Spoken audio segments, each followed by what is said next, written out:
Welcome to another BTL Exclusive, where we're going to talk about the upcoming MLB season. You're joined by your two hosts, Krabs and Jovan. So excited to talk about opening day, the upcoming MLB season, Jovan. I know you're a baseball guy just like me. How excited are you for opening day and the MLB season to finally get going here? Dude, I've been itching, absolutely itching. Obviously, we love football season, college and pro, basketball, more so college than the NBA, and March Madness is awesome, even though this tournament's been a little disappointing so far. Should pick up soon, but baseball is what it's all centered around for me, Krabs. So I'm super excited to get to it. Yeah, we got a lot to talk about today as well. We got to get the people ready for the season. We got to inform them. We got to make them smarter. We got to make sure when they go in their gambling group chats, all the listeners, that they seem like they've learned something. They know something heading into the year. That's our goal here. If you guys are listening and you don't learn something here, that's on us, and we're not doing our job. So we're going to educate you guys. We're going to get you guys prepped up and ready for this upcoming MLB season. I am stoked to dive into this with Jovan. We're going to talk about some new GOATs coming up here soon, and then we're going to go over each division briefly, talk about odds, talk about teams, and then we'll talk about some futures towards the end as well and take a peep at some World Series odds. But a loaded MLB pod for you guys. We appreciate you wherever you're listening. If it's on YouTube, please drop a like on the video and leave a comment who you think could be the World Series champ this year. Who are you eyeing? Let me know in the comments. I'd love to see who your World Series champ is. If you're listening on Spotify or Apple Music, thank you. Stay posted for more pods in the coming weeks. Okay, Jovan, why don't we go ahead and hop right into it? Let's get the people hip to some new GOATs, right? Let's make the people look pretty smart when they go to their gambling group chats and say they're taking this guy to hit a nuke on opening day, and he does. Do you have any guys who maybe not, aren't household names yet, Jovan, but maybe after this season they might be? Yeah, I can go to one of the bottom feeder teams in the NL. I really like Jonah Bride this year, Krabs. Weird name. I think he's going to be one of those guys that sneaky might be the 1.5 hit run RBI wagon. So we end up taking a square multiple times throughout the year. Like, obviously the offense isn't great, but he's in that same role where time and time again, you've seen guys like Jake Berger, who are a Marlin, be able to run produce with guys like Xavier Edwards in front of him. So again, I know the lineup is not fantastic, but Bride, when he was given opportunities in that lineup, he produced. So like, now that he's over there and going to have a guy, not that I just like an Xavier Edwards, but obviously he steals bases and they manufacture runs with him, I feel like he's going to have a lot of opportunities with runners in scoring position. So you sneak Jonah Bride. That is a name I certainly was not expecting to hear. But after going over that, look out for Jonah Bride this year, folks. Could be a breakout season. I'll tell you what, Jovan, I'm eyeing two starters, two young arms. I think one of these two guys will end up being a stud, maybe both. But keep an eye on these two young arms, Jovan. Jackson Jobe on the Tigers. Very trendy team. Got a good feeling about this kid. I like his stuff. I like his poise up there on the mound, and I'm excited to see him in his first full season in the major leagues here. Look out for Jackson Jobe. If the Tigers want to make any sort of noise, they're going to need that young rotation to step up, and guys like Jackson Jobe, who's a top prospect in baseball for years, to come to fruition. And I wouldn't be shocked if he does. Tigers have had, knock on wood, some pretty good luck with some young pitchers in the years past. They end up going on to new teams, and then they end up being their best version of themselves. But maybe we get a good young arm here for the Tigers in Jackson Jobe. And then Kumar Rocker making the Rangers rotation at the last second here, Jovan. I think this kid might have the juice. He's got the arm. Very excited to see what he's got in the rotation. And I know he's only in it because of injuries, right? Rangers dealing with some serious injuries here right before the season. So who knows how long he'll stay in the rotation. But it wouldn't shock me, Jovan, if Kumar Rocker goes out there, pitches so well, they can't take him out of the rotation. Let's not forget how dominant this kid was in college back in the day at Vanderbilt. I know he had some weird draft stuff going on, ended up playing in an independent league, had some weird injury shit going on, but it seems like Kumar Rocker is locked in right now. I certainly would not have to grab a bat, go up there and face him. There's a reason why he made this rotation, even with the injuries. He's looking pretty sharp right now, Jovan. 100%. I love that from you, Krabs. I think, obviously I'm big on DeGrom this year. I think everybody knows that at this point, especially if you're listening. Sure. I mean, when you have a pitcher like that on a staff with a couple young guys, that automatically makes everybody else better.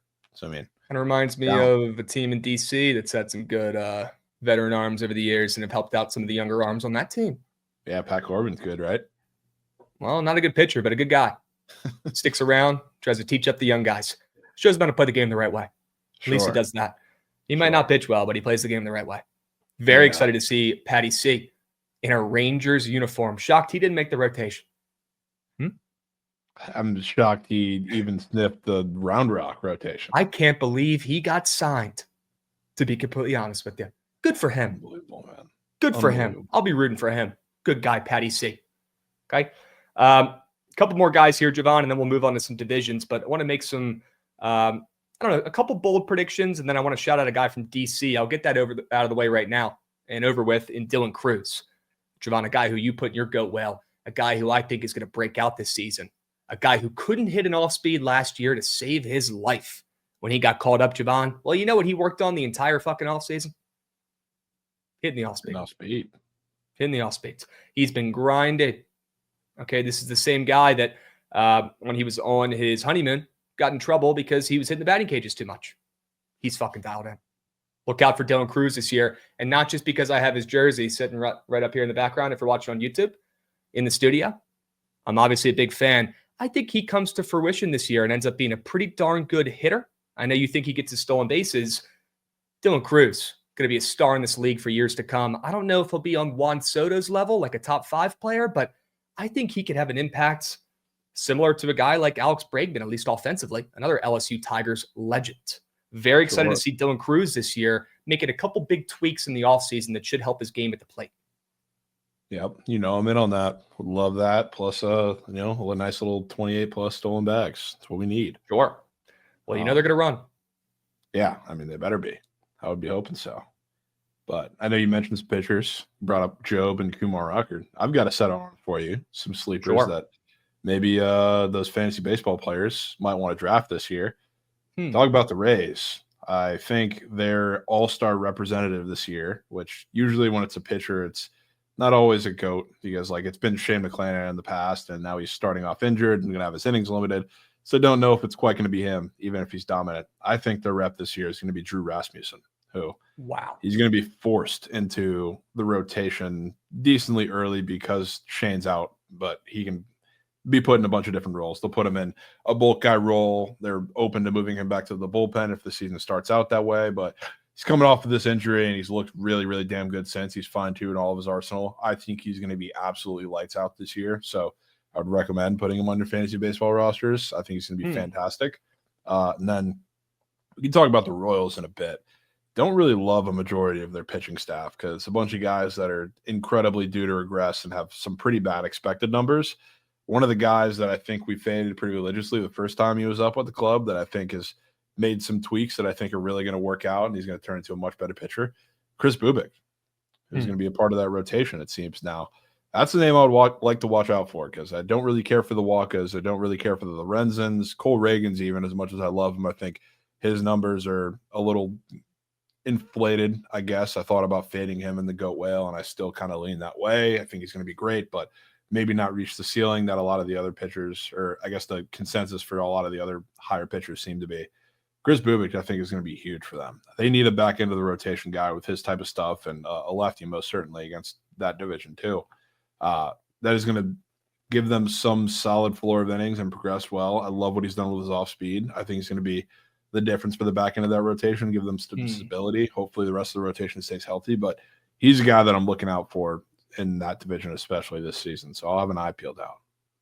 Okay. Looking out for Bubic. Sure.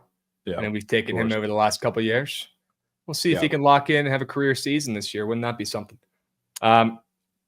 Two names I'm going to drop here. Not going to go into too much detail, and then we'll move on to the divisions. Will Wagner. I've been hearing he might not be starting every day, which doesn't make a lot of sense to me, Jovan. And correct me if I'm wrong or if you disagree, but seeing this kid at the plate, and I know his pops was a legendary player as well, so maybe that has something to do with it, but the kid just looks like a pro ball player to me. He takes pro at bats. I'm shocked to see that he's not in the, projected lineup for the beginning of the season here, and maybe he makes his way in there. I know they have a pretty solid infield already.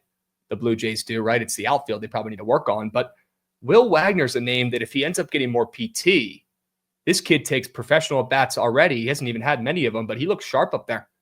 I like what I've seen so far in a limited sample. I'd love to see Will Wagner get more at bats, and maybe he ends up working his way into that, infield somehow. Maybe he ends up at third base later on this season. I would look out for Will Wagner. This kid's going up there taking professional at bats, and he deserves more playtime. Okay. Yeah. Matt Shaw, big name as well. Look out for him. I know everybody's talking about him on the Cubbies. I like this kid. I think he could be an X factor for the Cubs, like Matt Shaw. Sure. He is a Maryland Terp as well. Had to squeak that in. I'm so sure, Krabs. Had to squeak that in. I'm actually so certain. Best draft pick ever from the University of Maryland. Yep. 7th overall. Beast. Unbelievable, man. Any other names you want to throw out there before we move on to the divisions, Jovan? Yeah, I'll rapid fire some names. I mean, I can reiterate the goat whale a little bit. I feel like we ask ourselves this question a lot of the times with the Brewers and Rays because they're two very similar teams. Who's going to be the guy to do it? For the Brewers specifically, it always happens to be their offense, as good as their pitching is. The guy who comes out of nowhere and has this legacy season is a lot of the times from the power division from the lineup. I think we're all forgetting because Rhys Hoskins been bogged down with injuries and coming back from the ACL last year, just how good he can be at his peak. So I think he's going to be at his peak. That's why he's in my goat whale. I think people are starting to wake up now. They've seen spring training. Not that that means the world, but he's been absolutely nuking baseball. So I think we get a full, healthy Rhys Hoskins season. He's going to be great. Sure. Another name that I'll throw out there from the A's, Tyler Soderstrom. I think there's a lot of names for the A's that are guys that are on the up and up. You can talk about the Rookers. You can talk about the Lawrence Butlers. I like Max Schumann. Shea Langoliers is a power bat, but Soderstrom's interesting. I think the power is obviously there. He's just like a lot of that lineup needs to consistently get contact down, but I think he's the name to watch out for making the biggest jump in the A's lineup. So I'll be looking out for him. Then I guess I'll round it out. Guy who's not going to be on the Major League roster, I think, to start, but I think by the time we get into midseason, he probably will be, especially if that rotation gets a little injured, which I can probably see happening. Quinn Matthews, goat out of Stanford. He is just unbelievable. What he's done in the minors to kind of transform everything. He's been fantastic. Not that he needed much transforming because he was unbelievable at Stanford, and that's great stuff. But he is kind of the workhorse guy that I think that Cardinals rotation needs. And I know there's weird injury stuff going on with Sonny Gray that's potentially looming. Miles Michaelis is getting old. The rotation, like overall, just really isn't good at all. You got Fetty in there. He's probably going to regress after last year. So they need a new, exciting young arm in there, and I think he's going to be that come second half of the season. So I'll be excited to watch him. I would draft and stash if you can. Okay. Some names you guys might not be as familiar with, but that's why you come here and listen to Jovan. Look out for him this year in that rotation. Cardinals might need him. They got a lot of old arms. You're right. Long season, man. It's the hardest part about playing the sport. Staying healthy for the whole 162. Right? All right, Jovan, why don't we hop in, talk about some divisions? And we could start with my favorite division to talk about, the AL East. Jovan, we can take a peep at some of these AL East odds up here. Shocker, the Yankees sitting at plus 135. That's just simply the Yankees tax. There's no world where they should be that short of favorites to win this division this year. Orioles right behind them at plus 270, then the Red Sox at plus 350. How about your Rays at plus 800 and the Blue Jays at plus 1300? No respect. So this will probably be the year they finally do something. Jovan, we'll start with the Yankees here, and we'll try to keep the tempo and pace crispy. Don't want to talk too much about every team, but what are your thoughts on the Yankees getting this line respect here? Just because they're the Yankees, in my opinion. It's just, I mean, after you expected something like type of regression after last year and what happened. I mean, it was perfect in every which way. Obviously, you lose Soto, who's the only protection, it seems, for Judge in that lineup. The rest of that lineup is absolutely horrid. And then you lose Garrett Cole to an injury, which is just backbreaking. So now I love the Max Fried edition. Trust me, he's probably my favorite pitcher that was on the market over this season because he gives you a safe floor of innings. He's just a more reliable guy. I know he's had a couple like injury bumps and bruises over the years, but he's the most reliable option. So he gives them innings. The rotation after that is just we need Rodon to be the same. I don't know. He should be a lights out ace again that we hear every single year. We've heard for the last couple. You need Luis Gil to replicate what he did in the first half of last season. You need guys like Will Warren, who I don't know if he's going to start the season in the rotation or what, but him to be whatever the Yankees fans think he's going to be. There's just too many question marks, and especially with how injured they are, it's hard to believe they're just going to be this dominant force. So, like, obviously, don't probably have to do much convincing for you to say it out on the Yankees. Yeah. Super out. They made their run last year. Their starting rotation will be the death of them this season. Obviously, it's tough when Garrett Cole, your ace, goes down, right? But yeah, the back end of this rotation, Will Warren, potentially seeing Carlos Carrasco out there up and moving. I think him and Clark Schmidt are kind of, going going head-to-head for that last rotation spot. Who knows what they're going to end up doing? But either way, not very impressed with the starting rotation, and I think that's going to end up being the death of this Yankees team this season. Aaron Judge can only do so much. Okay. Yeah. I don't mind the addition of Belly and Goldschmidt. I think that's what I was going to say. Bats. Their offense will be just as good as last year. Those guys will pick up the Soto slack, right? Those people pick up the Soto slack. Yeah, I think Goldie still has a little bit left in the tank, and Belly, extremely streaky hitter. But when you get him on a hot streak, like that's going to be great for them, especially with the short porches. But it's just A, I mean, one of those guys is probably going to end up on the IL at some point for an extended stint. But B, you probably can't count on that production for 162, whether they're healthy or not. So it's, again, really hard to just put full confidence in there. I'm out on the Yankees this year. Let's talk about the O's, and let's get our guy Goots up here, our producer who is a big Orioles fan. To everybody out there listening, you might learn a thing or two about the O's. I want to get his take on what he thinks Baltimore does this season, sitting at plus 270, Gootsy. Yeah, I mean, obviously a big O's fan. I'm going to be as optimistic as I can be. The one thing I'll note that everyone knows about is the rotation sucks. You know, there's no big names. We lost Corbin Burns. That's obviously the biggest glaring hole.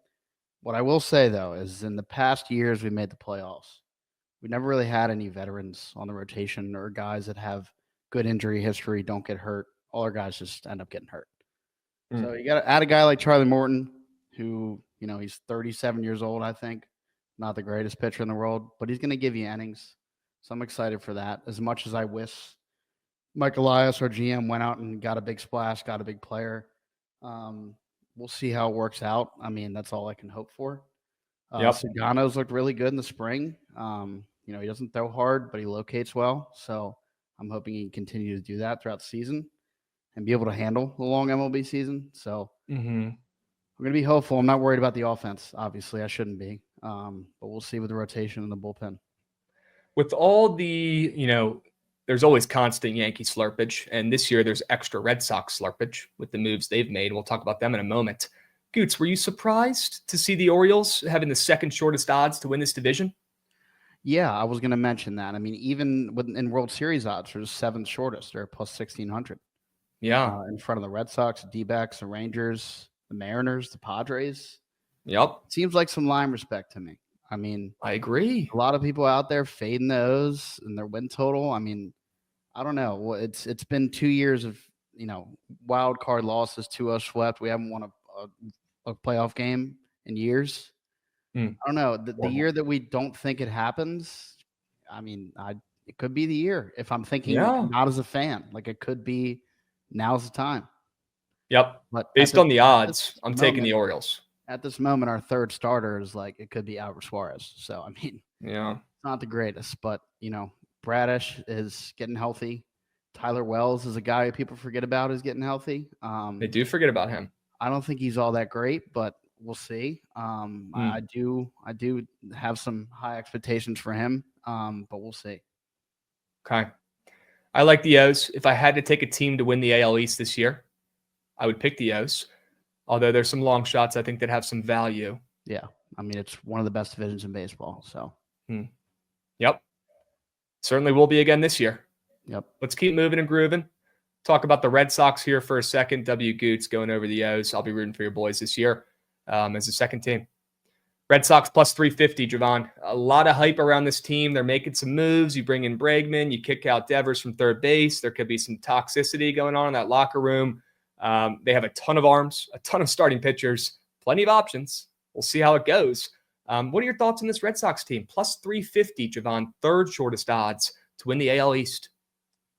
Yeah, I mean, I understand the slurp, I guess, because they made a couple of the biggest offseason additions. It's just, I mean, off of a full baseball, like X's and O's standpoint, number standpoint, stat standpoint, you bring in a guy like Crochet, who, I don't know, made 50,000 demands before the trade deadline last year and just was an absolute asshole, and obviously wanted to force his way out of Chicago, but only if the situation was right. Then he refused to pitch, and now they're still coming in to the season with a million demands. And on the other side, you have Devers, you know, not really wanting to move off of his position and refusing before the organization, I guess, said something to him. Now he started to walk it back in the public.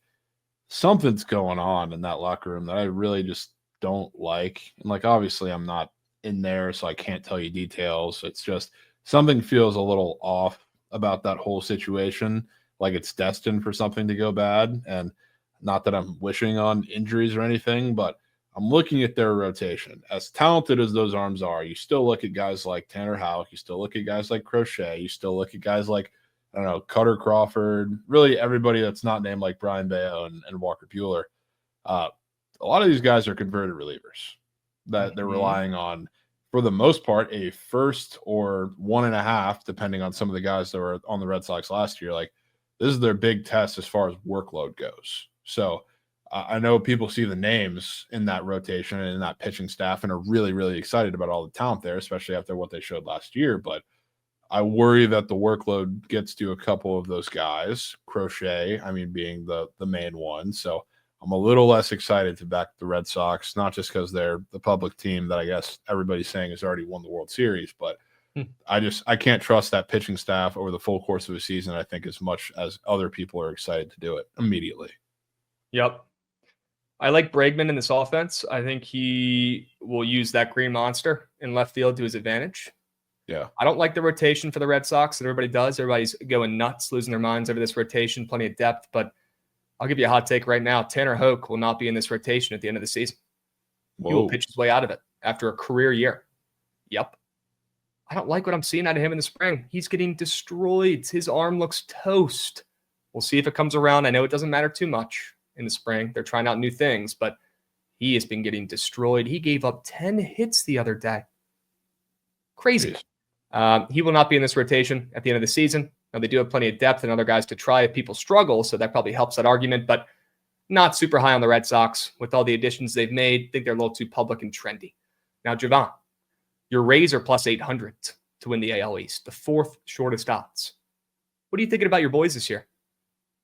I mean, it's a Rays fan saying this, of course, but I'm not always optimistic about the Rays. And I would say I think this could turn out to be like a 4-way race for first. And we'll talk about the Jays in a second. I don't think they'll be too far behind either, but I think they're easily the best value at plus 800. Now, I haven't been this excited about a Rays pitching staff maybe ever. And I know it's a little different now because like Shane McClanahan's hurt and they're pitching outside the confines of the Trop, which that's the one drawback. Like, I'm interested to see just how much the Trop works in his advantage to kind of accentuate the strengths of the Rays that they already have. And they're pitching in low scoring games and just lack of offense and playing, I don't know, these 3-2 gross games, kind of getting everybody to play their style of ball. So like that may or may not be out the window with them playing in Steinbrenner Field, Tampa instead of the Trop. But this offense, again, like I haven't been excited about the pitching staff maybe ever. This is the most pop I think the Rays offense has ever had. Like, you have Junior Caminero in there, who is going to be fantastic. You have Brandon Lau in there, who, as much as I rag on him sometimes for how much he strikes out, just a consistent power threat. You have Christopher Morel that's in there, another power threat. You have Yandy, who's not a power threat, but he's coming off a down year, and he's going to be the rock at the top of the lineup. Like, you have Josh Lowe, you have Aranda in there at times. Like, there's a lot of power. So I think it's going to shift to the point of where we see more runs in Rays games, and maybe the pitching isn't like this rock solid unit that's impenetrable, but they're still really, really good. But I think they can hang with anybody under that division. I think it's going to be right them right with everybody else. I think this will be a 5-horse race, to be honest with you. I think the Blue Jays will be in there. I think my favorite win total out of all the AL East is the Blue Jays. Wow, their win total over? Yeah. Okay. I think they're going to be right in the mix. I think they had such an underrated offseason, to be honest with you. Like, well, I think bringing a winner like Scherzer, right? And that helps.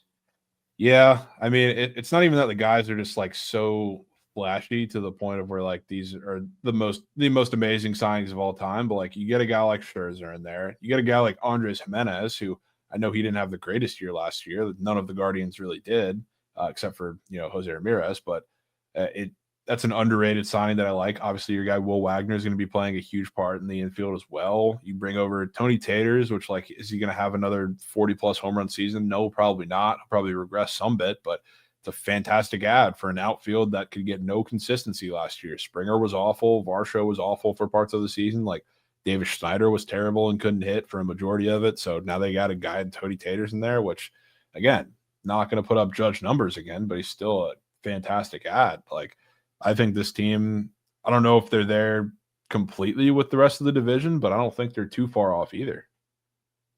I think they'll be right there. I don't think they win the division, but I think it'll be close. And I think there is some value on that plus 1,300, to be honest with you. A guy who I think bounces back this year after a tough season on this Blue Jays team, Jovan, it's Bookit, their leadoff man. A lot of rumors about him getting traded, getting moved, not being happy, whatever. Nothing's ever happened. At some point, this kid's got to lock in and show that he's a really good player. Haven't seen it in a couple years. Last year was a joke. I know he was injured, so I'll give him a pass, but he had 225 when he played last year. That's embarrassing for him. That's him not locked in. That's him not healthy. That's him not giving it his full all, right?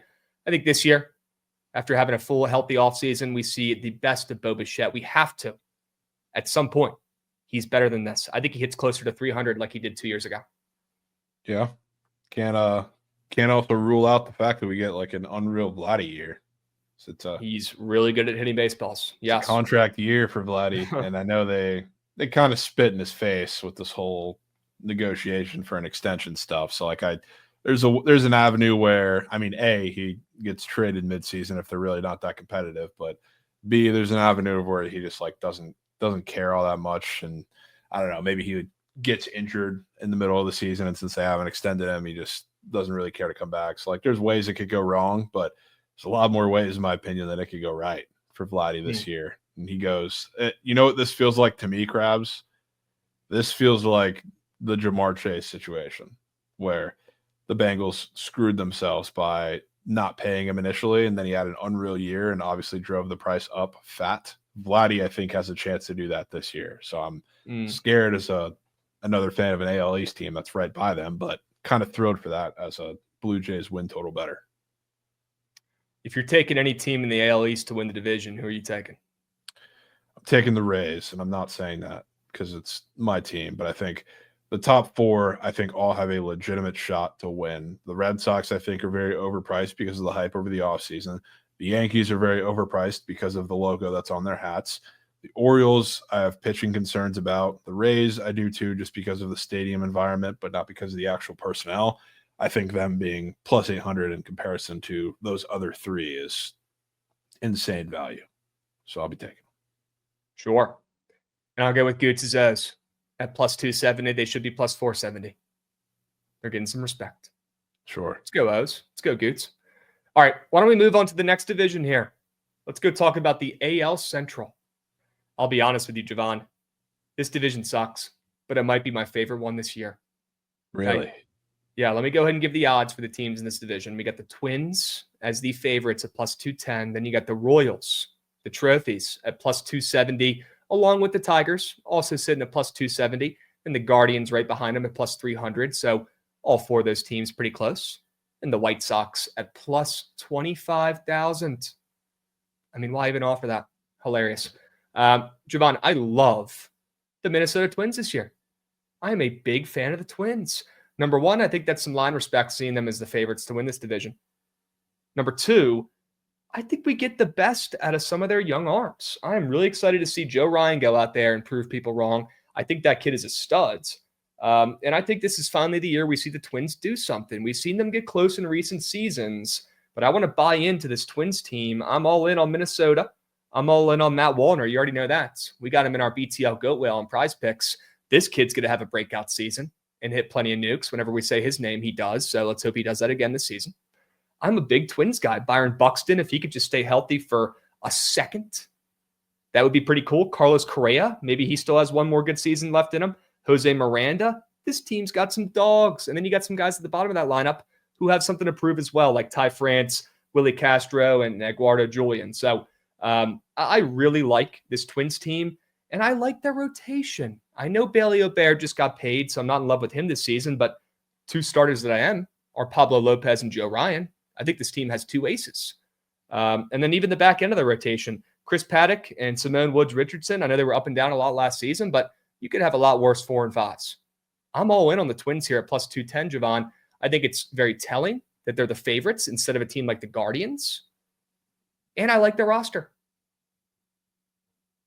Yeah, I mean, I'm with you. I probably would lean the Twins, if anything, in this division. And I think it's pretty, I don't know, maybe a little odd. Not so much that they're ahead of the Tigers, I guess, but definitely that they're this far ahead of the Royals, which the Royals is definitely a team I would like to fade coming into this year. And Wow. we love the trophies in these parts, but that team just they didn't really address any of the depth issues over the offseason. And I know they had a great season. They made a run. They're supposed to be a team that had some regression at some point during the season and never came. Had a great series win over the Orioles. Shout out Goots for the 1 run in 2 games. But it's when you get injuries in this lineup, it doesn't really go anywhere. And you already have one coming into the season where Vinny P is injured, and we saw how bad their offense was at times without Vinny P in there. So now it's Bobby Witt, and then I know you were rooting for the downfall of Salvi Perez last year and some sort of regression from him going into his old age at this point. You didn't quite get it, but it's bound to happen at some point. So, like, I'm looking at that lineup already dealing with an injury, and really beyond that, like, who else are you scared of? Hunter Renfroe, Michael Garcia, who, I mean, I thought he was going to have a great year last year. He looked horrid at times. Like, Yep. The bottom of that lineup is awful. So I just don't know if Bobby Witt's enough to carry them again. And that pitching staff is also just the same. Past Cole Reagans, who I think everybody's kind of penciling in to be like second Cy Young or third Cy Young spot compared to like Screwball or maybe Crochet is a lot of favorites. But I don't think he's going to hit his ceiling. And if he doesn't, that's real trouble for the rest of the staff. Certainly with you on not buying too much into the Royals this year. Kind of a shiny new toy for people. And Bobby Witt, obviously, coming off a legacy season. I'd rather back the Tigers, who are also kind of trendy. And again, I'm a Twins guy. I want to make that perfectly clear in this division. But playing devil's advocate, if I had to go with one of these other dogs, I'm not going with the Royals, the shiny new toy.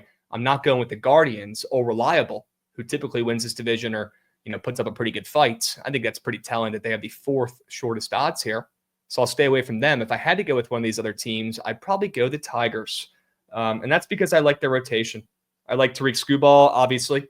They get Jack Flaherty back. Hilarious. If he can stay healthy, he'll probably be a beast. Reese Olson has been up and down, and I think that kid could actually be pretty darn good, along with Casey Mize. And Jackson Jobe, who I talked about in the beginning, is a player to watch out for this year, a young arm, a stud top prospect. Jovan, I kind of think it's the Tigers if it's not the Twins. What do you think?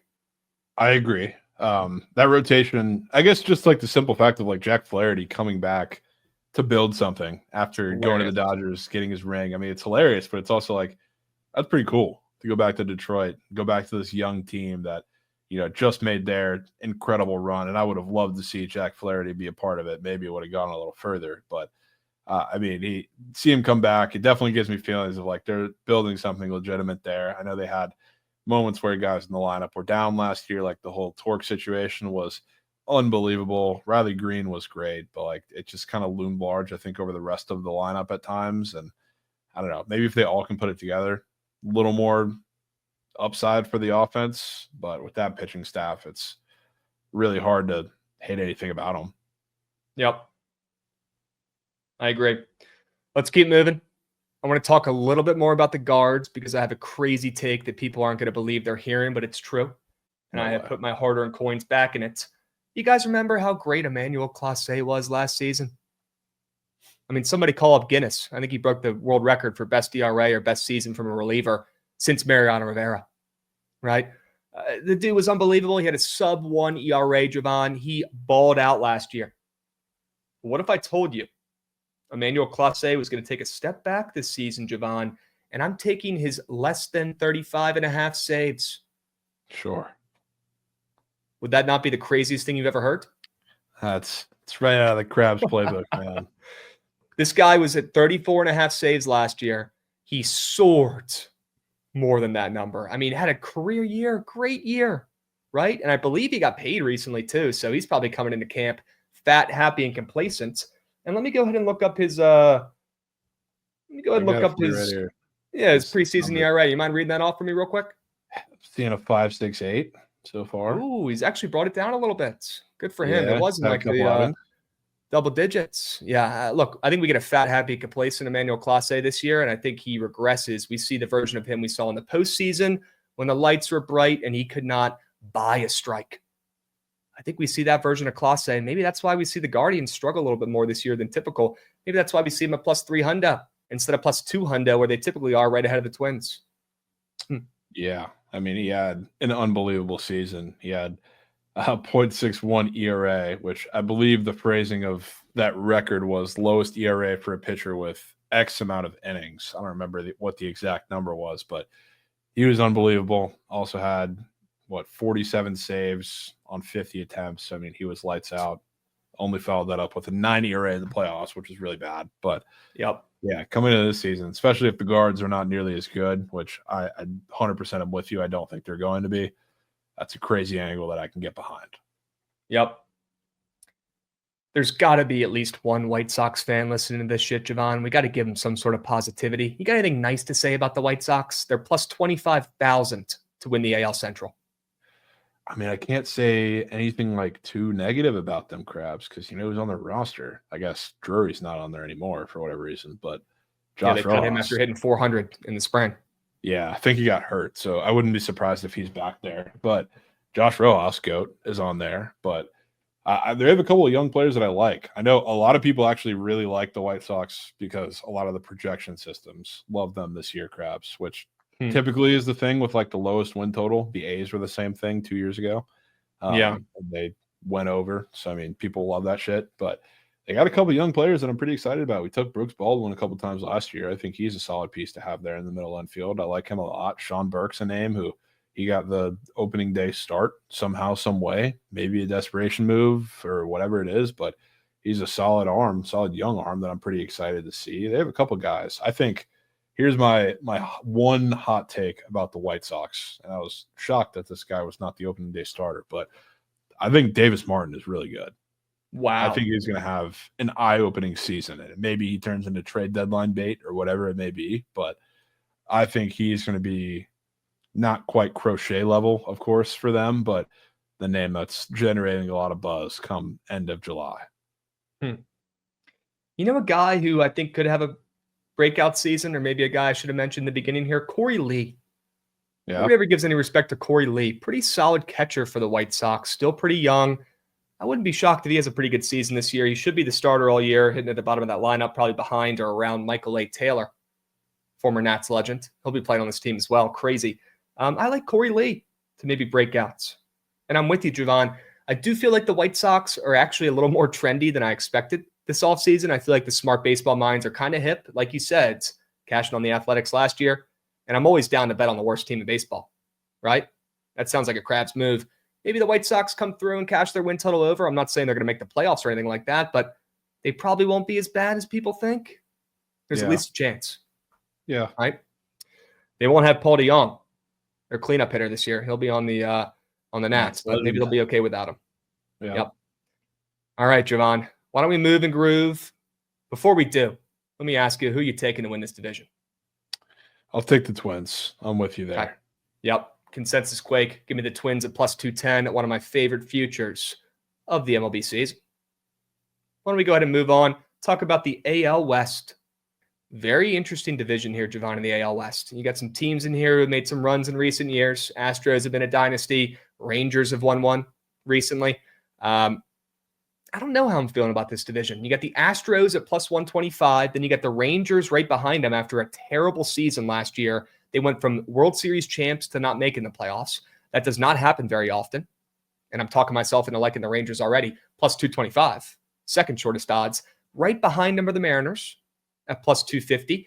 And then two teams who really don't have a chance based off the odds, the Angels and the Athletics, both at +3,000. Jovan, let's start with the Astros. Thoughts on Houston this year? I feel like nobody's really talking about them. And this is some line respect at +125. Yeah, just a little bit. Definitely have some past success baked into that, I would say. But yeah, nobody's really talking about them because, I mean, they lost a couple massive pieces, obviously. And the names they got back for them, not for them directly, but got back to replace them are not the sexiest names, right? Because I know everybody loves a little short porch accent, but not really too many people are familiar with Isaac Paredes' game. He's just an absolute merchant. Tampa Bay Ray, absolute GOAT. They got back Christian Walker, which I like the piece. Does a move need significantly? I'm not quite sure that it does, but it's a better substitute for what they had in that lineup that I think people are giving it credit for. So I don't really love the Astros, anything relative to like the market, but I really don't want to write them off either. It seems like the relatively easy thing to do, especially when you have it's tough to project them because there are so many arms that they're going to have, which a lot of their issue last year was just no pitcher was healthy enough by the time we got to like the second week of the season to do anything for the whole 162. But you got a bunch of guys that are coming back now off of injuries. And if they're going to do that, that's going to be as good of an Astros pitching staff as we've seen since, the Garrett Cole rotation that they had. So right. It's tough to figure out what they're going to do. But if everybody's healthy, I mean, it's anybody's division, and they'll be obviously at top. Yeah, I mean, the top of their lineup still looks great, and you put Paredes in the 2-hole. I'm a fan. He's already hit some nukes in the spring as well. Jordan's going to do job, right? Yeah. Christian Walker already banged up. Who knows if he even starts to begin the season? Yeah. But it's not going to be a crazy injury that keeps him out for a while. But then the bottom of their lineup, Jovan, really bad. I'm not liking the depth they got here. I feel like they're a little too top heavy. They're going to need all their GOATs to show up this season. They're going to need Altuve. They're going to need Jordan and Christian Walker and probably Paredes as well coming over, being a shiny new toy for this team. He's got some pop. They're going to need their GOATs to show up. If they don't, they're toast. They do have plenty of arms. Love what they got going on with that pitching staff and a lot of guys, trying to have some rebound or revenge seasons, which I could definitely get behind. So I'll be on some Astros unders once again this season. A tale as old as time. Okay? But I don't know if I could back their offense too much this year. Altuve's going to have to be a GOAT. I'm out. I do think that's some line respect for them at plus 125, but you're right, Jovan. This team's been borderline a dynasty over the last decade or so in Major League Baseball. Whenever they're supposed to be terrible, they still have a, above 500 records. That shit's all baked in. They get a little more line respect than others, right? What about the Rangers? Were you surprised to see them at plus 225, second shortest odds after last year? No, and I'm pretty excited to watch the Rangers this year. I mean, they had a couple big additions in their lineup, definitely a little better needle moving than the Astros did. They had a Jock Peterson, which I think they pretty badly needed, another lefty power bat, and they got Jake Berger up and moving, which I love too. So, I mean, the lineup, I think, again, assuming everybody's healthy, I think this is probably the deepest lineup they've had in a while. Like, even in their World Series run, they were relying on guys like, Leody Taveras, like Jonah Heim had an absolutely amazing year, like outside of there, but they weren't quite as, balanced as you would have thought. They're very Seager hot, top heavy for a while, and then just X guy got hot at the right time, right game. But this lineup is deep. And obviously, I'm full in on DeGrom. I have his less than 3.00 ERA in the GOAT whale. So I think we're getting vintage DeGrom. And that trickles down to the rest of the pitching staff, which even though you've got young guys there, you talked about Rocker, like there's a Jack Leiter sighting, which his stuff is super inconsistent. But when you have a guy that's pitching the way that I think DeGrom is going to pitch, they're managing his innings, like his velocity is getting toned down a little bit so he can have much better longevity like throughout the 162. I think that's great news for the rest of the staff. Having a guy like that pitching at a Cy Young level, that makes everybody better. So they're my pick to win this division, and I don't think that's incredibly unpopular, but I think they're going to do damage this year. Wow. Well, in my opinion, they're going to need the offense to lead the way. And looking at that lineup, more than capable of that. I like their lineup. I don't love their pitchers. I like your DeGrom angle. I do think he has a bounce back year. Sign me up. But I'm not big on the other guys. Evaldi's been too good and too consistent of late. It's only a matter of time. Tyler Mahley's all over the place. Jack Leiter and Kumar Rocker. I think one of those two guys will end up being good, and it's probably the latter that I talked about in the beginning of the show, a young GOAT to look out for this season. It could be Kumar Rocker, but let's not act like Jack Leiter hasn't been atrocious since he's gotten called up to the major leagues. Certainly concerned. Certainly concerned about this rotation and bullpen. I'm concerned. I mean, Jovan, they're supposed to have former Nat Robert Garcia as potentially their closer this season. That guy stinks. He does stink.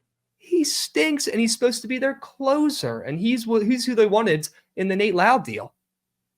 Make that make sense. I don't understand that, but it's either going to be him or Chris Martin. It probably depends on lefty versus righty there, because Garcia is a lefty. So I wouldn't be shocked if he's the closer. And if that's the case, that screams trouble for that Rangers team. I don't love their pitchers, besides your guy DeGrom, who I do think could have a bounce back season.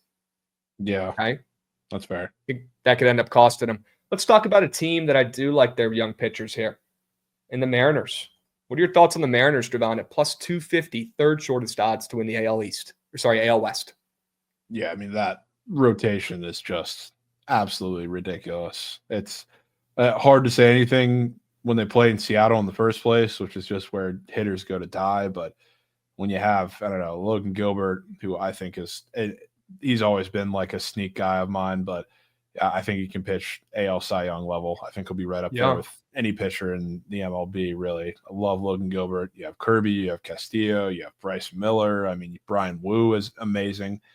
That's, I think, the best rotation 1 through 5 in all of the MLB. So, like, they're going to be in every game, and it's going to be a dogfight every time we tune in to Mariners, Astros, and Seattle, late night game that ends up being 2-1. So the pitching staff can hang with anybody. It's just the offense is just always where you lose me. I love J-Rod, and I think he can have an MVP caliber year. It's just, especially when you play in that hitter's abyss in Seattle, counting on guys that have a lot of swing and miss is just not ideal. And even exclude J-Rod, you have guys like Cal Raleigh, love him, but there's a lot of swing and miss in his game. Randy, same deal. Like Mitch Garver's in there hitting in the 4-hole a lot, same deal. JP Crawford, same deal. Like, there's just a lot of swing and miss in that team, and nothing's really changed with the way they've been made up. Even like post All-Star break, where they made a couple moves that would have differed them. I think the one move that kind of changed the shape of their team a little bit was Justin Turner, and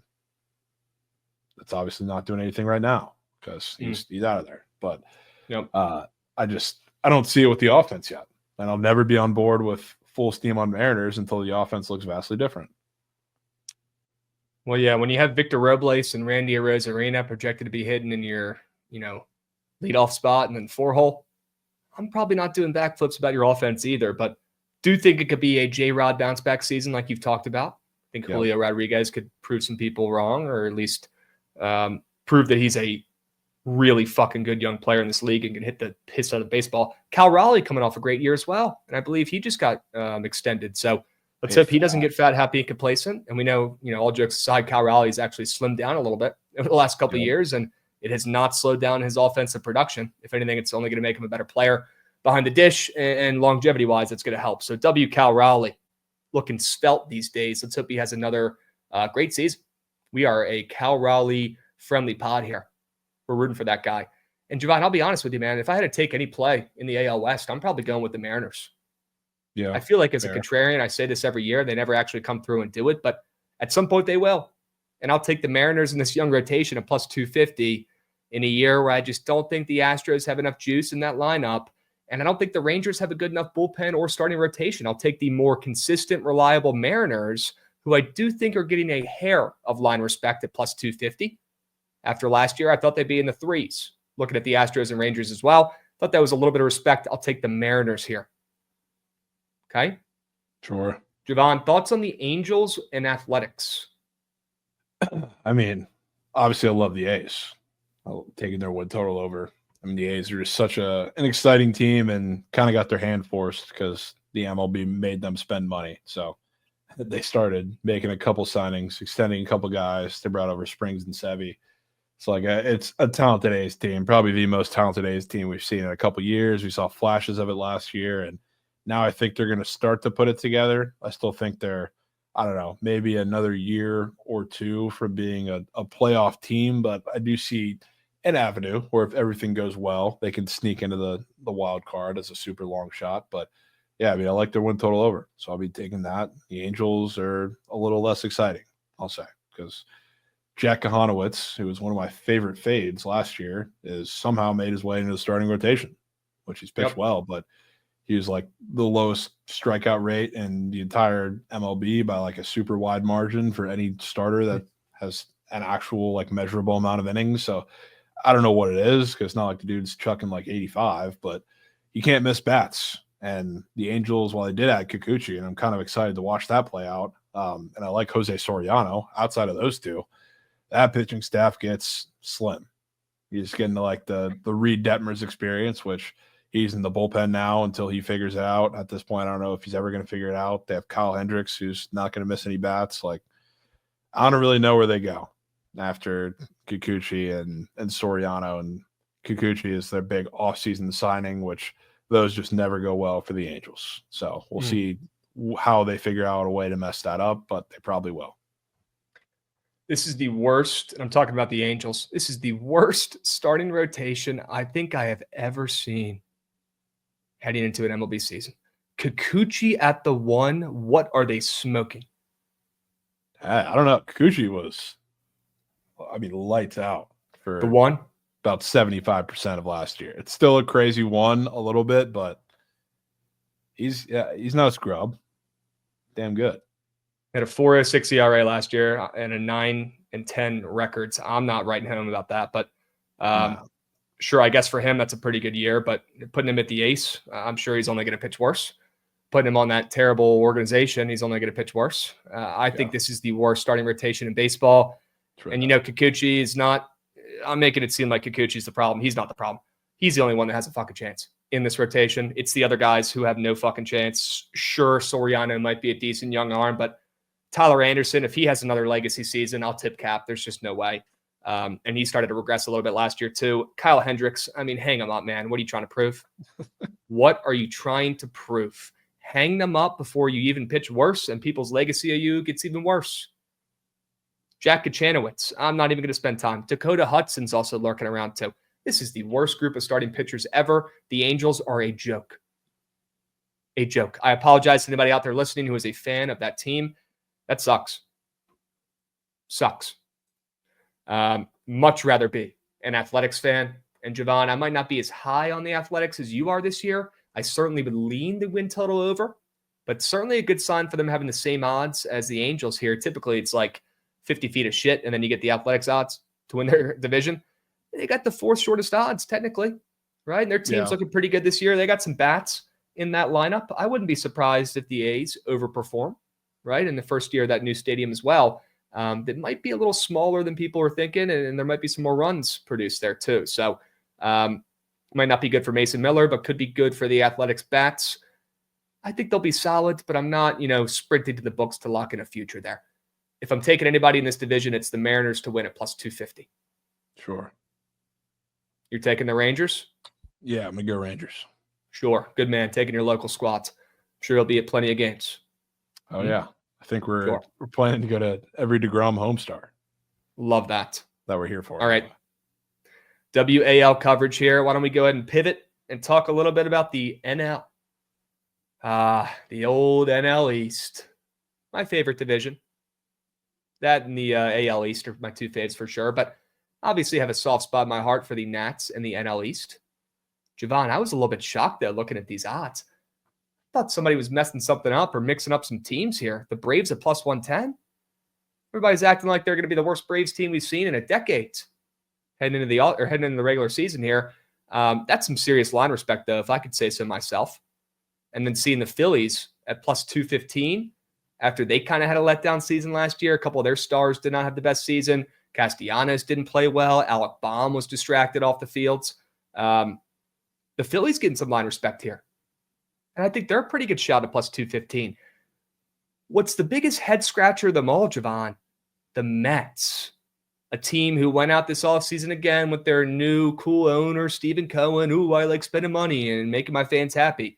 I'm jealous. Not going to lie, I am.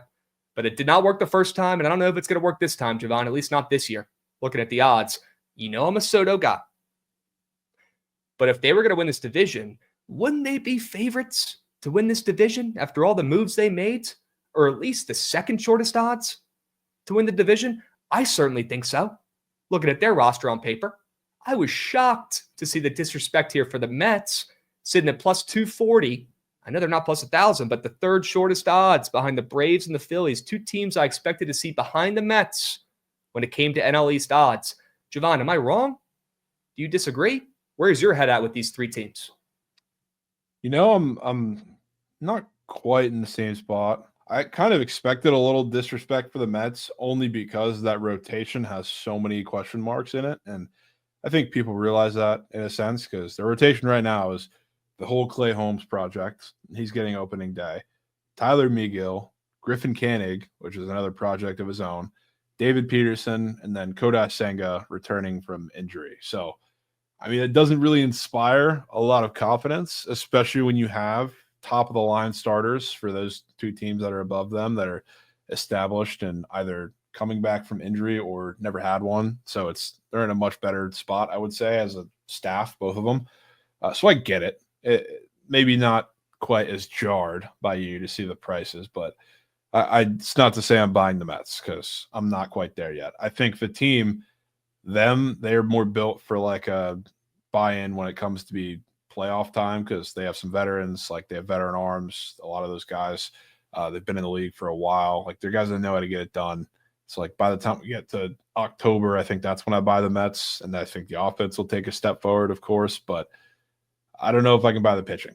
They're another team where it seems like one injury in that staff could really doom them and force them into some really tough situations with guys that should not be throwing as many innings as they'll need to. So stay off of that. I mean, I kind of have a soft spot for this Phillies team because I don't know. We talked about Trey Turner on BTL a little bit, and we put him in our BTL Goat Whales more than hits.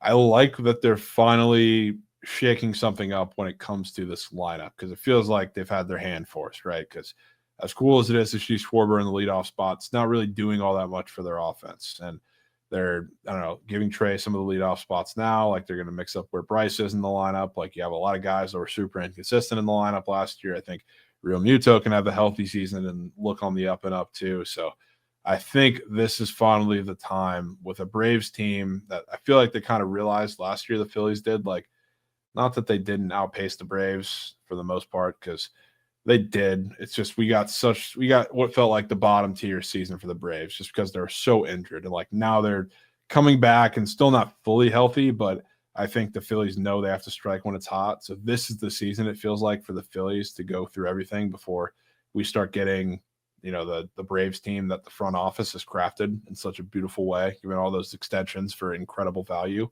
So, I mean, I like the Phillies in this division, to say the least. I do too. I like Jesus Luzardo in that rotation. I think they're fucking stacked. I think they'll give some of these teams in the NL East some problems, including my Nats. Zach Wheeler, Luzardo, Nola, Sanchez, and Walker. That's a damn good rotation, in my opinion, minus Walker. That's still a veteran who could potentially figure it out and give them some good innings, at least eat up some innings. I'm impressed. And I'm looking at this lineup as well. Where do they have holes? They don't have one. Not many. They don't have one hole. They got power. They got veterans. They got a couple young guys. Maybe not enough. Maybe that's the one thing. They don't have a ton of youth. But looking at the bottom of their lineup, man, Bryson Stott and Marsh projected to hit. Sorry, this is even crazier. Castellanos, Bryson Stott, and Marsh projected to hit 7th, 8th, and 9th. That's got to be the best bottom of a lineup in all of baseball this season. And I'm not talking about how these guys hit last year. I know what Castellanos did. He was worried about his fucking kid in the front row and was not fucking locked in at all. I get it. But he's going to have a bounce back year. Bryson Stott's going to do his thing. Brandon Marsh, wet hair and all, he's going to go out there and give it his best, right? This team has one heck of a bottom of the order. I'm impressed. Yeah. Let's hear about the Nats, Krabs. You want to talk about the Nats? Let's talk about them. Whoever made that line plus 6,500 to win the NL East just doesn't know baseball. Yeah, they don't know baseball, and they should be relieved of their duties. That is an absurd line. And at the end of the season, you guys are going to see, look, they're not going to win the division, okay? But they're certainly going to keep it close, and they're going to be fighting, and they are going to be a pest to play against. They're going to be a gnat in your little ear, ringing for hours on the diamond. They're going to be annoying. That's when the Nats are at their best, when they're a bunch of pests out there at your side. And that's exactly what they're going to be this season, Jovan. They're a young core. Is there a better young core in baseball? I don't know. And there's still plenty of guys to come in the minor leagues. This Nats team is legit. And it's time for some of these guys to make the jump. James Wood is a top 100 player in baseball already. Watch the MLB.com rankings. He already got ranked top 100. I think he's more like top 50. You'll see that this season. Kid's a stud. He might not be Juan Soto, but he's top 5, top 10 potential in baseball. Maybe not 1, but he's a GOAT. Then you got Dylan Cruz, who, Jovan, maybe you could talk about a little here too, because I'm being a little biased. But Dylan Cruz is going to mash baseballs this year in DC. Do you agree? I agree. I think, you know what? I don't even want him mashing baseballs. I want him figuring out how to hit a breaking ball on the ground through the right side and stealing bases after. Sure. Well, I'll tell you who else is a guy who is getting no respect this year. Not a peep talking about him. And you know what, Jovan? Probably deservingly so, when he was spending a little bit too much time at the casinos a couple hours before the game and not worried about, the pitching matchup he's about to have to face. CJ Abrams, I have not heard a peep. It's like people just think he fell off the face of the earth when they sent him down to the minors for the last 2 weeks of the season last year. Have we forgotten how good he was in the first half of the season? Do people give a hoot? He was good. I do. He was goated in the first half of the season. If he could be anywhere close to that this year, he'll be one hell of a leadoff hitter for the Nats. My goodness, he's got pop speed. And rumor has it he's bulked up and he worked on defense the entire offseason. Exactly what he needs to do. And he got his mind right as well. Came in locked in early to camp after all that bullshit last year. He's ready to roll. Okay. Sure. I don't like Dave Martinez, X's and O's guy, but man, he gets the best out of his guys and he gets them locked in. I will give him some credit there. Big year for the Nats. Big year for Davey Martinez. Big year for Mike Rizzo, the GM, Jovan, because if they don't do something, if they don't improve, if they're not hovering around 500 or better, they're out of here. Some changes are going to be made. This is a make or break year for the execs and the Nats, and they've made moves accordingly. I think some of these guys they brought in are going to pay off greatly. Nate Lau, going to be a great veteran presence in the bottom of that lineup. Paul DeJong is going to be this year's Jesse Winker. Just wait. That dude's going to mash baseballs. Keibert Ruiz, who was sick as a dog last year, had the Mookie Betts disease, lost 30 pounds before the season, could never get right until the last third of the year when he hit great. He looks great right now in the spring. Jacob Young, a great defender. This team has depth, and they have great young arms as well, Jovan. Prayers up for DJ Hurst. Okay, he's got dead arm. I really hope it ends up working out, and I still believe in DJ Hurst. I know he can figure it out. I know he can get back to the big leagues. But, Jovan, they got plenty of guys, plenty of young arms. Mackenzie Gore, Trevor Williams is a veteran, but, man, he pitched well last year. Jake Irvin, Mitchell Parker, and Mike Soroka, sign me up on these young arms. I'm in. It's all Nats this year. And maybe the play isn't them to win the division, but a win total? Sign me up. This Nats team is going to turn some heads and shock some people this year, Jovan. They will. Yeah, they will. I really wish I could sit up here and just not agree and just laugh and scoff, but I kind of don't, Krabs. I think the Nats are this team, the way that they're made up reminds me a lot of the Royals team coming into last season, except I think the lineup from top to bottom is better. Like the Royals last year, like you had a Bobby Witt, you had a veteran and Salvi Perez, you had younger guys around him, and like the Michael Garcia, who was supposed to have a good year, wasn't great. You had the Vinny P, he was hurt, but this lineup with CJ Abrams, Dylan Cruz, James Wood, then you bring in, I don't know, your veteran guys like Nate Lowe, you bring in even like an Ahmed Rosario, who's an underrated Josh piece. Bell. Josh Bell is coming back in. You still have your guys like Luis Garcia and Chaparro. I don't know what role he's going to play, but I would love to see him up and moving because he looked great last year. Yep. That lineup is good, like legitimately good. I think if you put this Nationals team in the AL Central, I would take them to win the division, and I don't think it's really a question. The only problem is they're staring uphill at the Braves, Phillies, and Mets. But I think there's a world where all three of the wild card teams come from the NL East this year. Yep. I think there's a world. And obviously the Nationals are the biggest long shot of that by a pretty significant margin. But I think we're going to get down to at least like a July, August, and the Nats are going to be in a race with, I don't know, probably the D-backs out of the West, maybe one of the teams from the Central, even though I don't know if the Central is going to be able to get two teams in this year. But I think there's a path for the Nats. I definitely am with you on their win total, and I definitely think there's some value on some long shot playoffs for the Nats. It would be crazy. Interesting. Yeah, they've done it before, and they'll do it again. This team shocked the world back in 2019. Not saying they go all the way, but I think this team is a little bit better than people are giving them credit for. Watch out for the Nats this year, folks. Dude, if that lineup catches its stride, they can mash. Bro, I'm not worried about the lineup. No, I know you they're can't going be to worried come about through the and do lineup. yob. I am worried if that's another one of those rotations where one injury would screw everything up. They'd be. I actually disagree. I think the bullpen here is what's going to cost us. But, if we end up being competitive, we'll go out and buy a couple arms. Those go hand in hand because, like I'm saying, you're going to force a lot more innings out of those bullpen guys that are already not very good. If you have an injury, if everybody's fully healthy in the rotation, that takes so much pressure off of the pen for the Nats, which is great. But if not, and then you're getting like, I don't know, Cade Cavalli coming up, giving you 3 innings and getting shelled every other start. Yeah. It's probably not going to work out well. The good thing is we have like 10 Cade Cavallis. A couple of them have to work out. I don't know about that, Krabs. You ever heard of Brad Lord? You will. There. You will. Maybe a combo for another time. But bookmark that name to all the listeners out there. Brad Lord, you'll see him. You'll see him in a couple years. Watch out for the Nats this year. Could not be less worried about the rotation. Their lineup is stacked. It's the bullpen. But hey, they can go out and get a couple arms if they prove that they're a competitive squad, a month or 2 in, 3 months in before the deadline. Sure. Go out and get a couple arms. They got more depth from this young rotation than the public thinks. I'm telling you. No, they do. Okay. You know I'm with you. You know I'm with you on that. Let's pray that DJ Er's dead arm goes away.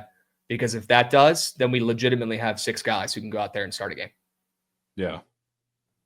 We'll see. He's going to need a month off probably. Okay. Well, I'm ecstatic to hear that you are on the same wavelength, at least minimally, with me on the Nats, at least partially. So great to hear. Any thoughts on the Marlins here? They're probably not worth our time very much, but any thoughts on Miami? No, they're horrible. I mean, they traded away every source of offense. Mine's Xavier Edwards, who I do like. We talked about Jonah Bride a little bit, just sneakily, but it's not much there for me. You got Cal Quantrill on the rotation, though. Yeah, if the Nats don't put up a 10 spot against him the first time they face him, might have to hang him up. He stinks. Sure. I mean, I am excited to see how Sandy pitches, though, coming back from injury. A lot of people forget. Sandy Alcantara, it's been a while. Yeah. A lot of people forget about him, but, I mean, I think he'll be dominant as ever, which probably means he's going to be the hot name on the trade block. Maybe this year's Crochet come July. I could see it. The Marlins will find a way to mess it up. Of course. They might be the worst run organization in all sports. Horrible, dude. They had straight up. They had all the keys. Kim was grubbing. And then they got Yuri Perez as well, right? Yeah. He's another young arm that if he can stay healthy, kind of like Luis Hill, right? If the guy can figure out how to actually pitch a full season, he'd be really damn good.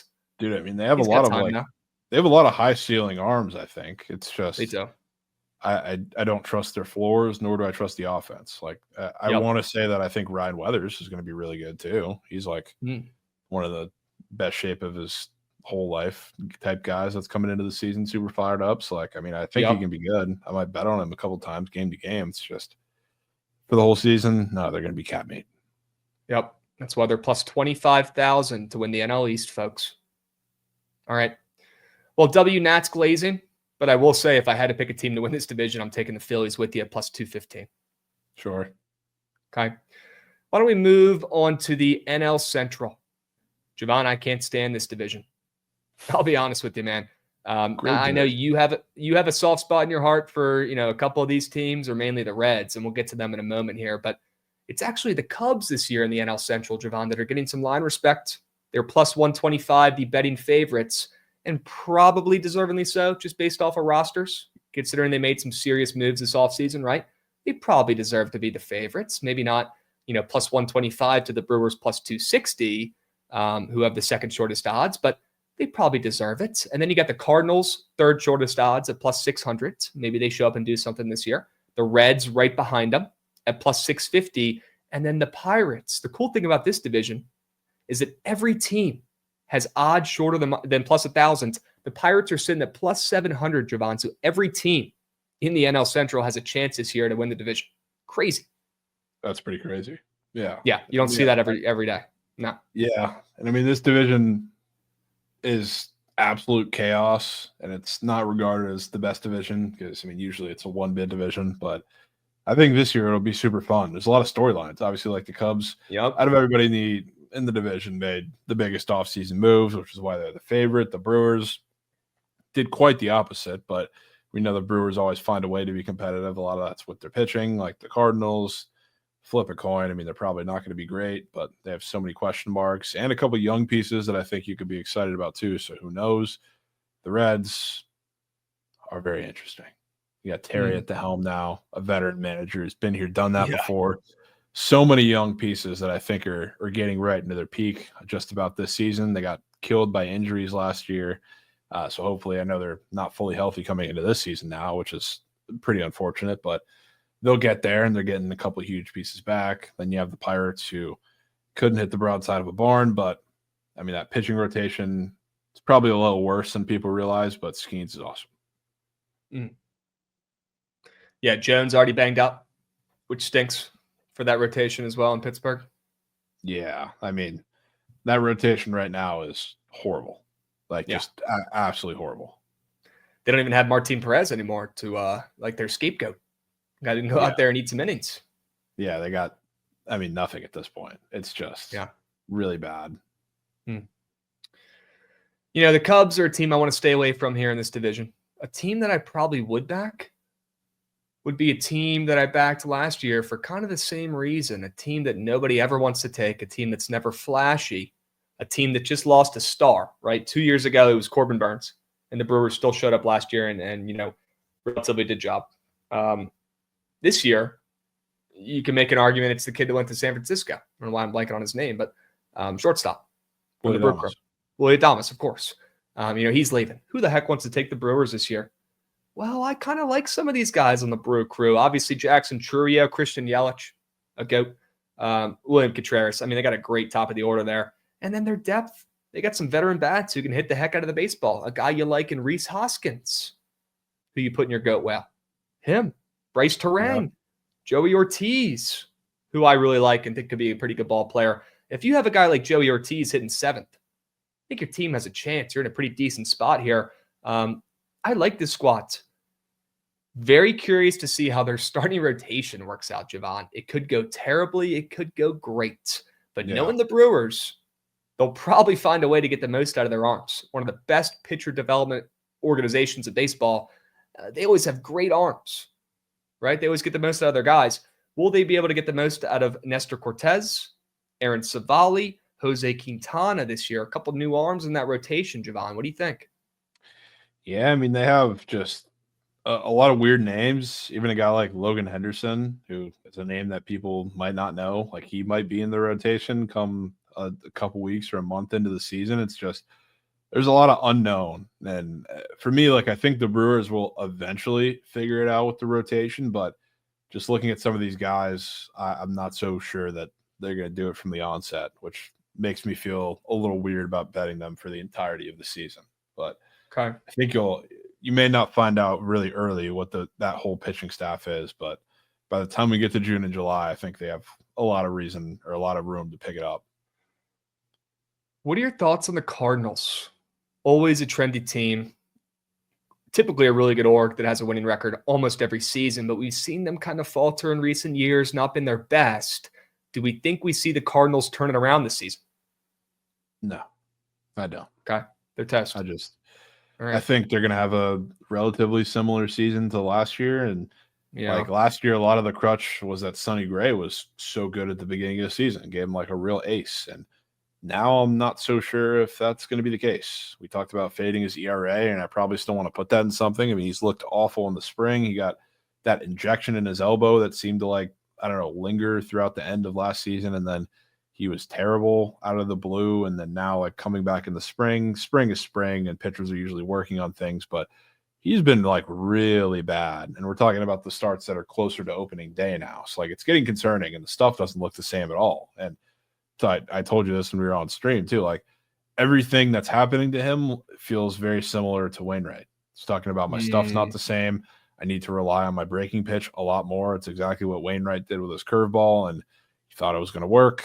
It didn't. It just gave them innings because that's what I don't know, they were trying to send Wainwright out well, and he wanted to still pitch, and you couldn't really cut the guy, and they weren't competing anyway. And it kind of feels like Sonny Gray, who mysteriously, certainly could have opted out, I believe, and gone somewhere else or been the subject of a trade. But he was pretty adamant on staying in St. Louis, which could have been for a couple of different reasons. Either he was just so thrilled to stay in St. Louis in a team that's not competing, or he knew that the second a deal was about to be done, the physical probably would have been done, and he would have seen this injury that they've been trying to hide with the injections for a while. So I think he's injured. That shouldn't be a hot take looking at. I think that's a hot topic around Cardinal circles. But yeah, a third of these fucking pitchers are injured or dealing with something at all times, to be completely honest with you. Just now, his situation might be a little bit more serious, like you're saying. Yeah, his situation seems really, really odd. So I mean, I think there's something to that, and I mean, the rest of the pitching staff too. Like I couldn't care less for either. They're all they're terrible. Awful, Eric Fetty at the 2. Bless his heart, but come on. When they do bring Quinn Matthews up, like I said, they'll all be pretty excited to watch him. I think he's a solid arm. So I mean, he gives them a little burst of youth. But outside of that, the Cardinals might need a miracle. They might need a miracle this year. Yep. All right. You're taking the Reds here for some value at plus 650? Of course I am, Krabs. Has to be done. Yeah. I mean, I'm so glad they finally made the move. Not that I think Derek Bell was the problem for them, but it just felt like they were treading water for a while with this bunch of young talent. And I don't want to pin last year on just guys not producing, because everybody was hurt at some point or another. It was hard to really get any traction for them going for the entirety of the season. But I mean, now you're finally healthy. You're getting a guy who's all business again, been there, done that before, holding guys accountable. And again, Jonathan India wasn't the problem, but it was more about sending the message that we're done messing around, pretty much. We have Ellie De La Cruz is a young star. You have Hunter Green, even though I'm fading him this season, I still think he's a quality arm. You have a lot of this young talent. Matt McClain coming back from injury. Spencer Steers banged up to start the year, but he won't be on the shelf for too long. CES, Stevenson, all these guys. This is a really damn talented team. So it's time to. It's enough of saying, hey, this team could be good. It's time to actually figure out if they are, right? Yeah. It's time to put the excuses to the sides, lock the fuck in, and they made a couple of necessary changes, I think, that could end up benefiting this program. And you might not think that getting rid of Jonathan India would, but get rid of the complacency. Move on. Try something new, right? If it's not working, make a move.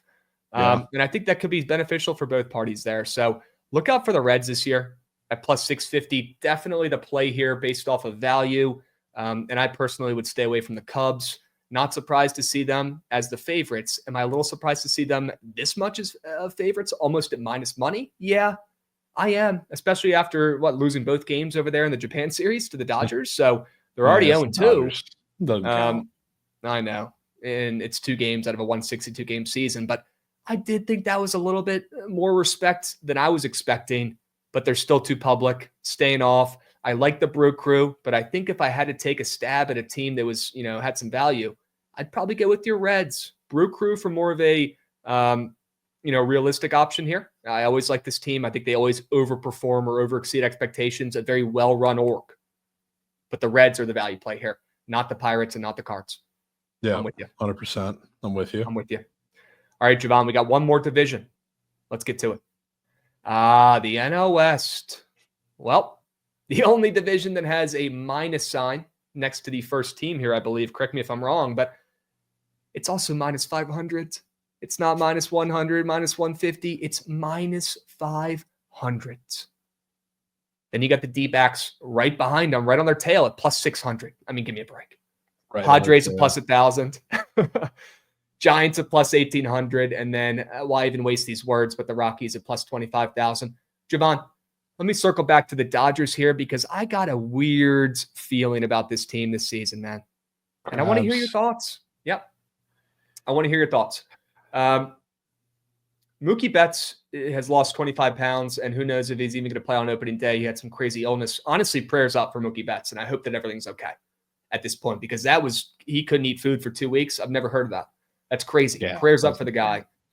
Not okay, right? Hopefully they do get him back out there soon on the field, but like I talked about earlier on, Keibert Ruiz, and I know this is not a comparison of skill between these two gents, but he had the same thing last year, Jovan. I watched it the whole season where he lost 30 pounds, got super sick before the year. He couldn't sniff a baseball early on. It started to click for the last third of the season when he finally got his weight back and he was comfortable out there and he felt healthy in himself. I'm not saying it's going to go the same way for Mookie, but I do think this impacts his season and the Dodgers season way more than people are talking about. Having your guy, your best player, your GOAT, out at the beginning of the season, and he might not be at full strength for a little bit, that scares the heck out of me. Your best that player? Scares the heck out of me. Yep. Your best player? Best player, in my opinion. Mookie Bro. Betts. Glue guy. Krabs. Might not be the best statistical player. Krabs. But the most important piece in that locker room, in my opinion, Mookie Betts, Mr. Dodger. The guy. Locker room guy, The guy. I can accept, but he is the Dodger. He is the guy. Freddie Freeman, Ohtani, they are GOATs. You can make an argument that they're better players, but Mookie Betts is the guy. He's the Dodger. Okay, I'll accept the Dodger. And having him out in the beginning of the season on a team that has already under-exceeded expectations the majority of the time in the recent years when they're supposed to be fucking wagons with a shit coach and a rotation that is extremely injury-prone, I'm out on the Dodgers. Now, I will say they have the best bullpen I've ever seen. Best bullpen I've seen in my life. But minus 500, Jovan, you got to tell me the D-backs have some value at plus 600 to keep it close. Come on. I mean, I'm not going to tell you there's no value in taking any of the other teams, but I would love to find a solar system where the Dodgers don't win the NL West. I think this could be the year, Jovan, I'm telling you. I think this Mookie Betts situation throws them off the railroad tracks for the entire first half of the season. I like the D-backs this year, and we'll talk a little bit more why in a moment here when I'm done with the Dodgers.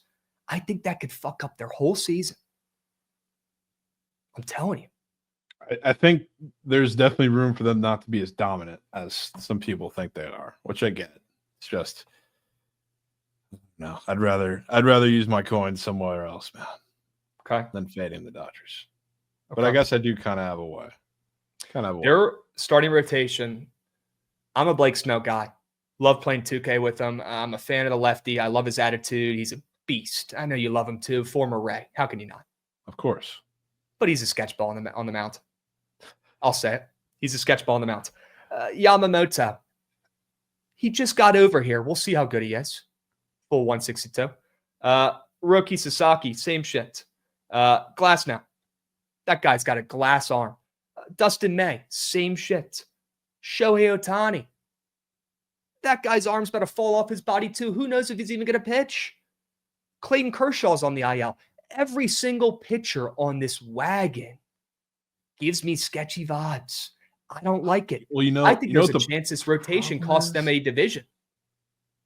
That's a crazy, crazy statement. But yep, you're naming so many pitchers, Krabs, which is the whole point, that they have a million different guys. Because, if Blake Snell is not lights out, let's just say he's not, I think Tyler Glasnow is Cy Young this year. So, let's say Glasnow is not Cy Young this year. I watched him give up a home run to Tyler Ward last night in spring training. Dude. You're telling me he's winning the Cy Young? I think Glasnow is going to have a dominant year. Yes, assuming he can stay healthy, which of course is a big if. But Glasnow, if Snell's not Cy Young, there's Glasnow who has that potential. If Glasnow's not there and doesn't have that potential, they have Yamamoto. If Yamamoto doesn't, they have Sasaki. The list is just so long, Krabs. Unbelievably long. And that's not even when we get to talking about the lineup. I'm not going to act like I'm reinventing the wheel by saying the Dodgers are good, but I just don't think there's poking holes. It feels like you're poking holes in stuff that cannot be poked into. We're talking about personnel being their issue. All right, so let me take a step back because I'm not going to sell you on the Dodgers stinking this year. And you know what? They're not going to stink this year. But what I can sell you on, or at least let me take a different angle at this, the Dodgers should not be minus 500 with all this bullshit going on. Mookie Betts, concerns with the starting rotation, at least in my opinion. I know they have plenty of fucking arms, but every single one they have is a sketch ball. This should be more like minus 250 to plus 300 for the D-backs and the Dodgers. This is out of control. And this is disrespect for the D-backs. And I think, and I'm not a value guy. You guys know I don't give two shits about value or CLV. I don't give a hoot. Just pick a winner or just say the thing that's correct, right? But there is actually value on the D-backs here. There is. Because this division will be closer than these odds are depicting. Not saying the Dodgers don't win it. That is a crazy person take. But I think there is a serious chance, less than 50. But looking at the odds plus 600s, you don't need a 50% chance to pay out and for it to be a good wager. I think the D-backs are a great look. And I want to talk about this D-backs team a little bit more. Enough talking about the Dodgers. They get enough talk. They get enough respect in the media. We're done with them. They're going to be good. Great. Let's move on. Let's talk about the Diamondbacks.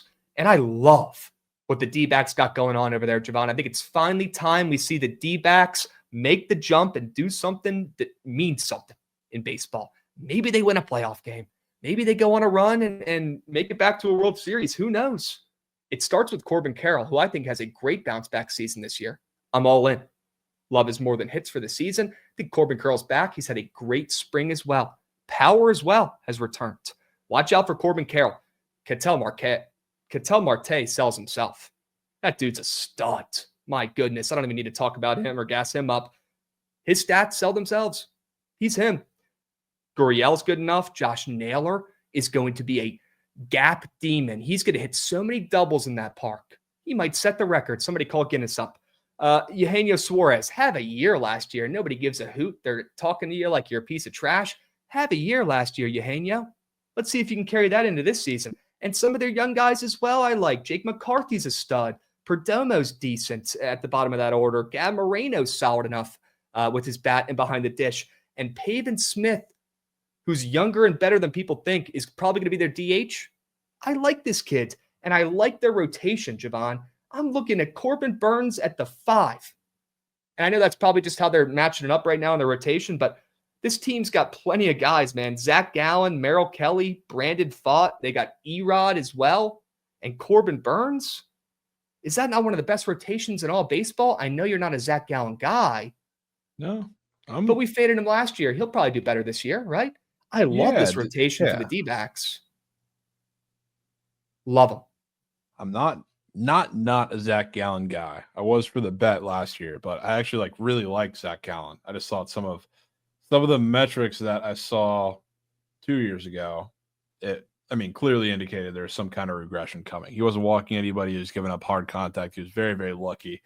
I think he changed some stuff over this year, which led to some runs, but same stuff, same indicators aren't there this year. So I'm still on Zach Gallen. That rotation I think is really good. I think that's as good of a 1-2 punch as I think anybody has in all of baseball between Corbin Burns and Zach Gallen, which come playoff time, that's unbelievably dangerous. And obviously we think guys like Pfaadt are going to step up behind him. I know I don't really know what I was expecting from Jordan Montgomery in or out of the rotation, but he just got Tommy John or is going to get Tommy John. They announced that today. So it's probably we'll a good see. thing.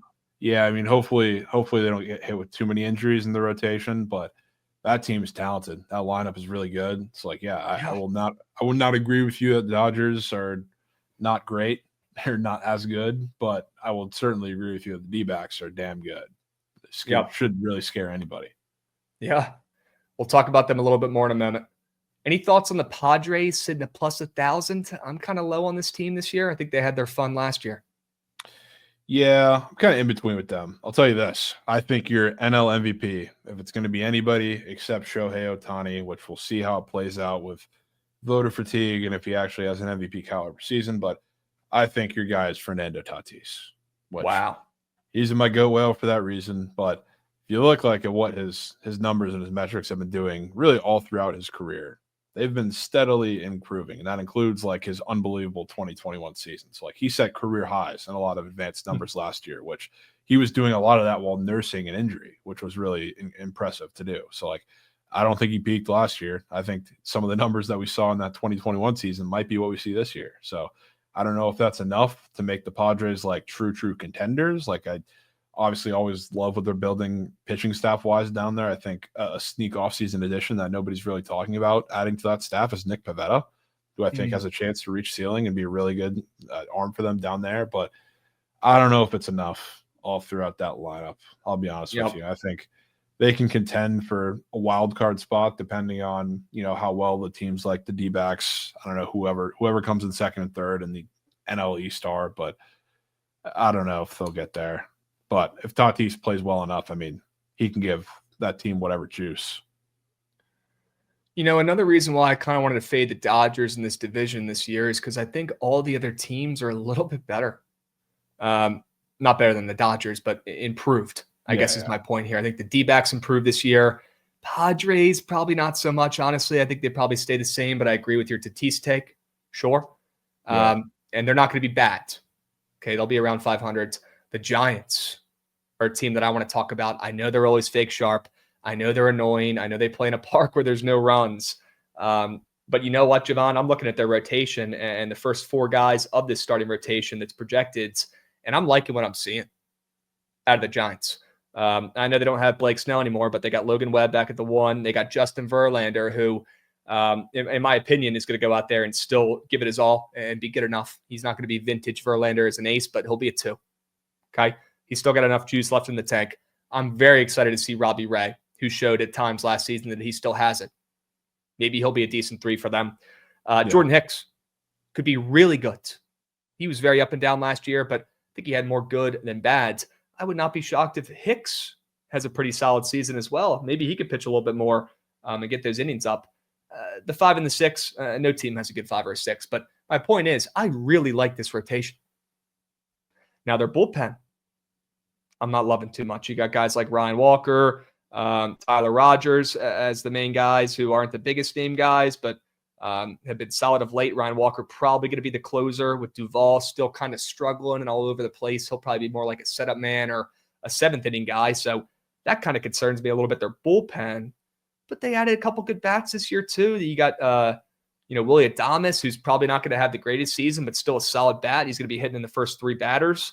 I like Yastrzemski to have a bounce back season as well, but Heliot Ramos is another solid bat. He's had a pretty good spring as well. Maybe he could stay healthy and have a good year. I think this team could be solid. I don't want to take them. I'd rather take the D-backs to do something, but if there was a second sleeper in the NL West, I would probably take, a stab at the Giants at plus 1,800s, or at least their win total over.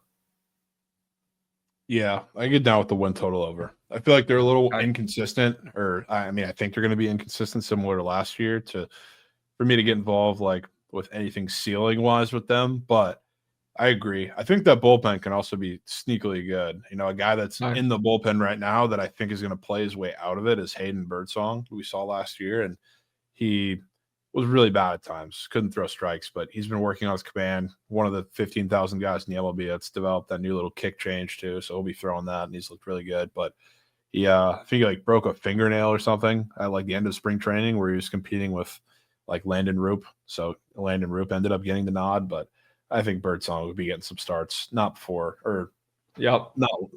after the season starts. So, when you look at those guys fighting for a spot, I think the bullpen's going to be a little better this year. Duvall was horrible at times last year. I think he's going to bounce back. The rotation's fine too. I think this is a good Giants team. My only concern is there is a good amount of swing and miss in that lineup, which is always the case, but it always gives me a little bit of pause when you have a Giants lineup that already has swing and miss in it. I know Jung-Hoo Lee, hopefully getting a fully healthy season from him kind of eliminates part of that, but there's already a lot of swing and miss. And you add Willie Adames, who is a guy that's clearly due for some regression in the power department. You bring him to San Francisco. Obviously, there's swing and miss in his game. Doesn't really move the needle offense-wise for me that much. No, not really. So that's why I think they can still be better. I just don't know how much better. Yep. Yeah, probably not a good bet to win the division. Maybe a win total over, right, for the Giants. Probably the right way to back them. Any thoughts on the Rockies? Plus 25,000, Jovan. Just horrible team, horrible organization down there. I don't know their plan.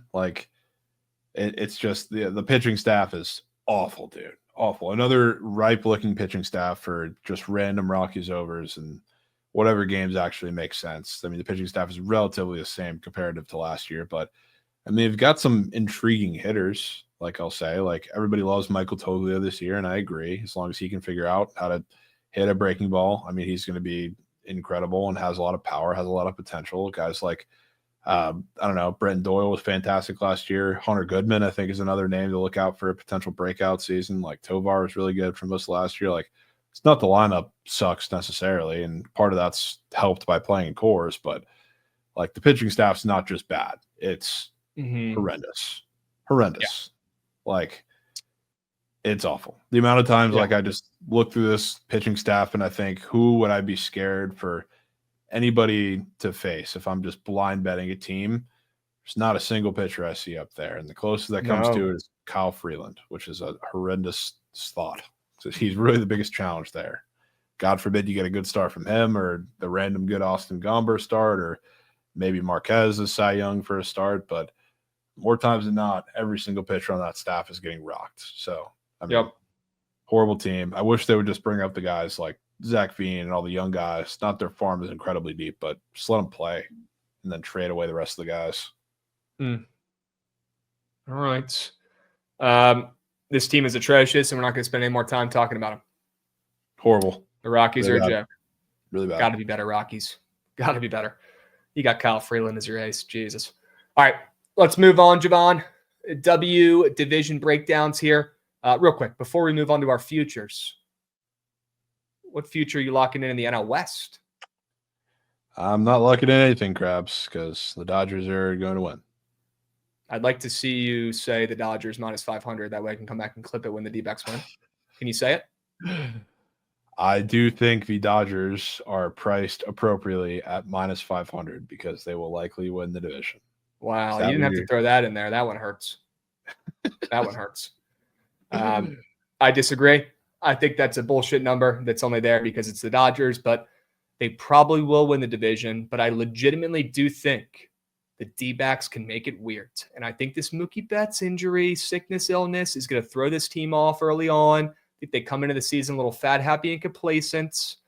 And I think the D-backs are going to be really good. The best D-backs team we've seen in years. I think they give them a run for their money. Okay? I'll take the value. Plus 600. Should be a good look. Sure. All right. Let's move on to some futures talk, and then we'll wrap this up. Jovan, the Dodgers are plus 290 to win the World Series. How many units have you placed on it? Astounding 0, Krabs. Good. You better not, because they still are managed by that bozo out there. Right, Dave Roberts? He's pulling the right strings, though. I mean, I don't know how much of it. He made some damn good managing decisions. I have to tip cap in the World Series. Not that the Yankees didn't lose that themselves with, I don't know, the defensive woes and not being able to hit themselves. It's just, I mean, Davey pulled all the right strings, really that entire run. So I have to tip cap as much as we all have shit on him for years. Then lock in the plus 290. Krabs, I'm not betting on the Dodgers, man. All right, so if you're not going to bet on the Dodgers, who do you want to sprinkle on to win the World Series? It could be a value play. It could be, a big dog. It could be your Rays. I want to hear what Jovan Deeb is taking in the World Series futures market. You like any of these plays? Well, the Rays are free. Start off with that. But plus 5,000, sure. Yeah, I think the Phillies are worth a shout. I've talked about them for the division. I think, again, it feels like the pressure's on with them because the Braves are kind of in like a weird spot right now. Like, yes, they're starting to get guys back. They're still got a couple guys who are a little not healthy. So like they're coming back healthier than they were, I guess, for a majority of last year. But if you're the Phillies now and you have pitchers that I don't want to say they're aging because it seems like they're really on the end of the way out, but their prime is running short. You have your window with Bryce Harper. You have your window with Trey Turner. You have your window with Schwarber. You have your window with Bohm and some of the younger guys at the bottom of the lineup. Now they're finally shaking things up as far as the lineup goes, and I think it's because they know the time is now. This is one of the last runs you're going to get with this core, this super talented core that has had trouble getting over the hump of the Braves. Now you had your best shot at them, I think, last year and jumping them, and now you get one that's probably going to be your best shot for a couple of years because this Braves core is young. This Braves core is going to continue to get healthier, and they're all on fantastic contracts too. So this is really it for the Phillies when it comes to the NL. And obviously the Dodgers are the big brick wall to get through for anybody in the NL, but I think the Phillies can do it. And obviously I'm not taking the Dodgers. So yeah, I should have went first because I want to go over the Phillies. Shit. Sure. I'll pivot. If you guys can't tell, I do like the Phillies to win the World Series, and I agree with everything Jovan just said. But if it's not the Phillies, it might be the Braves at plus 750. It's one of those two teams.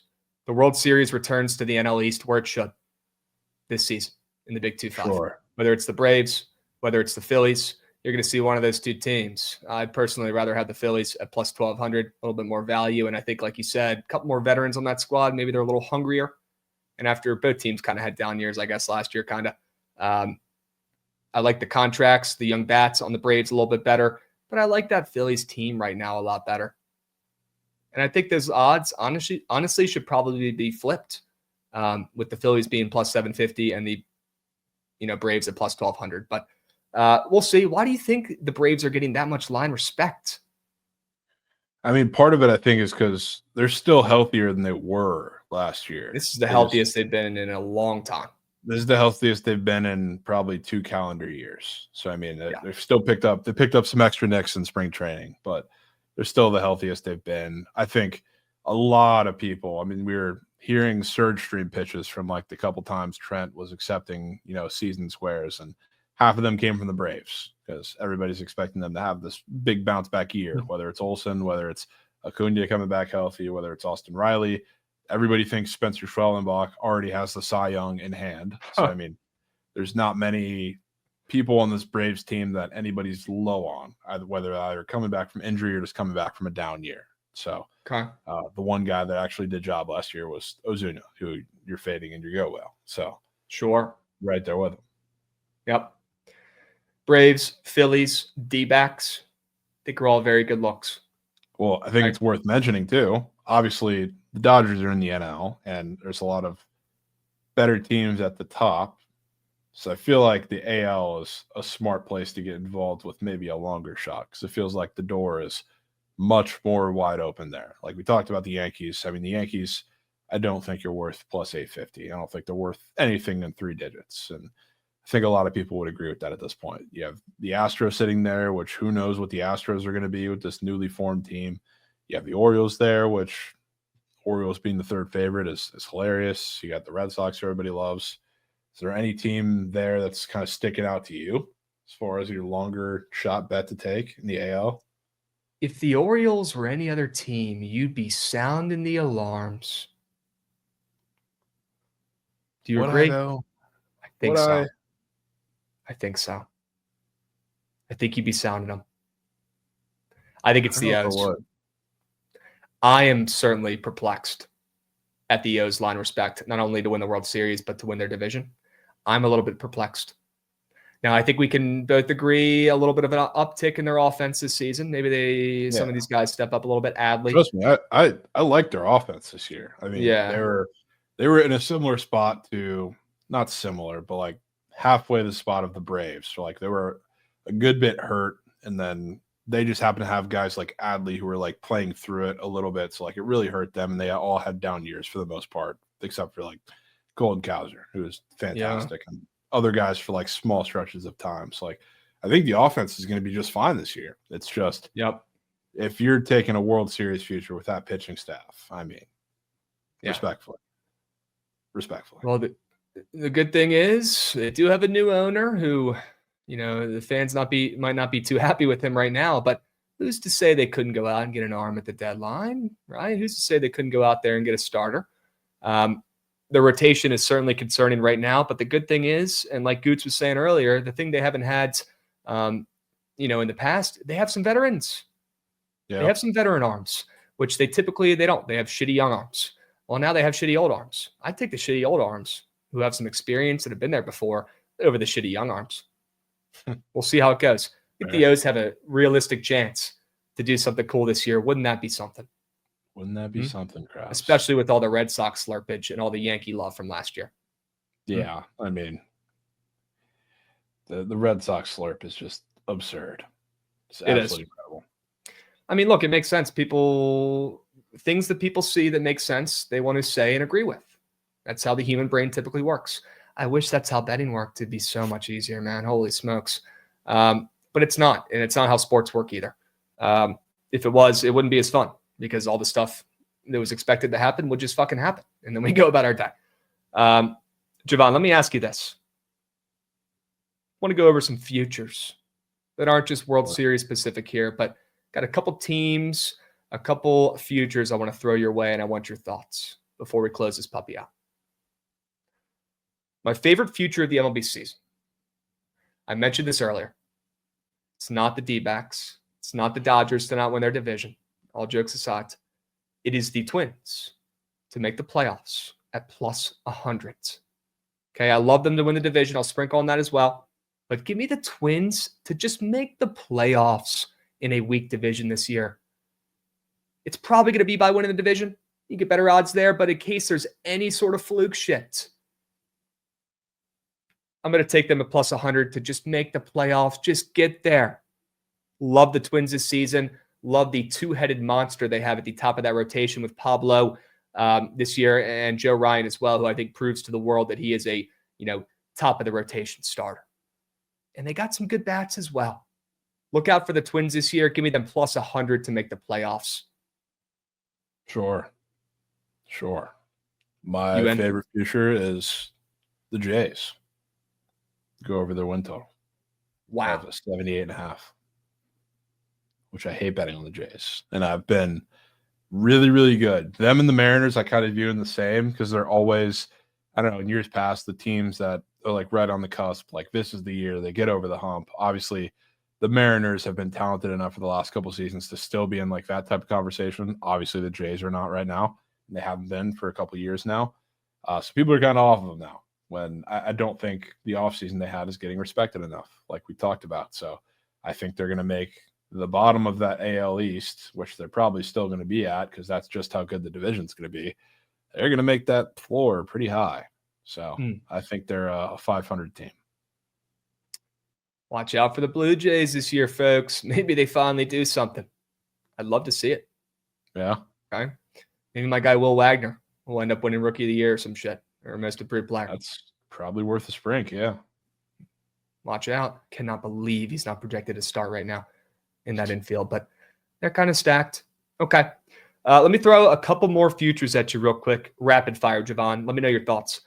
Diamondbacks over 86.5 wins at minus 120. I'm assuming you're good with that. Of course. That's probably my second favorite future there. Minus 120. Already talked about the Diamondbacks to win the NL West. Sprinkle. I put in the outline. Sprinkle, chat. And all the listeners out there. It's a sprinkle. Okay, I know the Dodgers are minus 500. I get it. It's a sprinkle. Okay, if you want to put more units on it or if you want a more confident play, take the Diamondbacks over 86.5 wins. Second favorite future of the season. I got two more for you. Most wins by any team under 106.5. I'm not seeing a legacy run this year, Jovan. And everybody thinks it's going to be the Dodgers. And by the way, this under is actually extremely juicy. It's minus 185, which makes me think the plus 150 to the over is just stealing coins. Wow. Because number one, who the heck wants to take the less than on this or the under on this? Nobody. It's the least fun bet you could fucking take for a season-long future. But I'm not seeing it out of the Dodgers this year, and that's the only team that has the ability to do it. I think this Mookie thing throws them off. I think their rotation is a little sketchier than people think, and I don't think they're setting any records for most wins in a season. And I think that plus 150 for the over 106.5 wins is the worst future you can take this season. Wow. There's not going to be one team that runs away with it this year. It's going to be much more of an even season, even playing fields. The teams will be a little bit closer than we usually see. Give me the under 106.5 wins for the most wins by any team. It's juicy, minus 180, but it's hitting. Sure. Wow. Look at Krabs getting in deep with some futures. I want to know how you're playing the Nats because I like their win total, but I want your thoughts. I took their win total and I took a sprinkle on them to make the playoffs. Same thing that I did with the A's. I think they're two teams that, like, I do think they can scratch the surface and still get over their win total, obviously. But if everything goes right for both those teams, everything goes right to both those teams.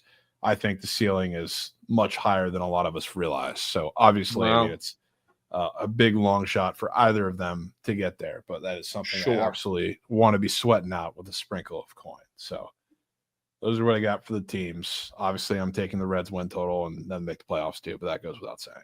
Okay.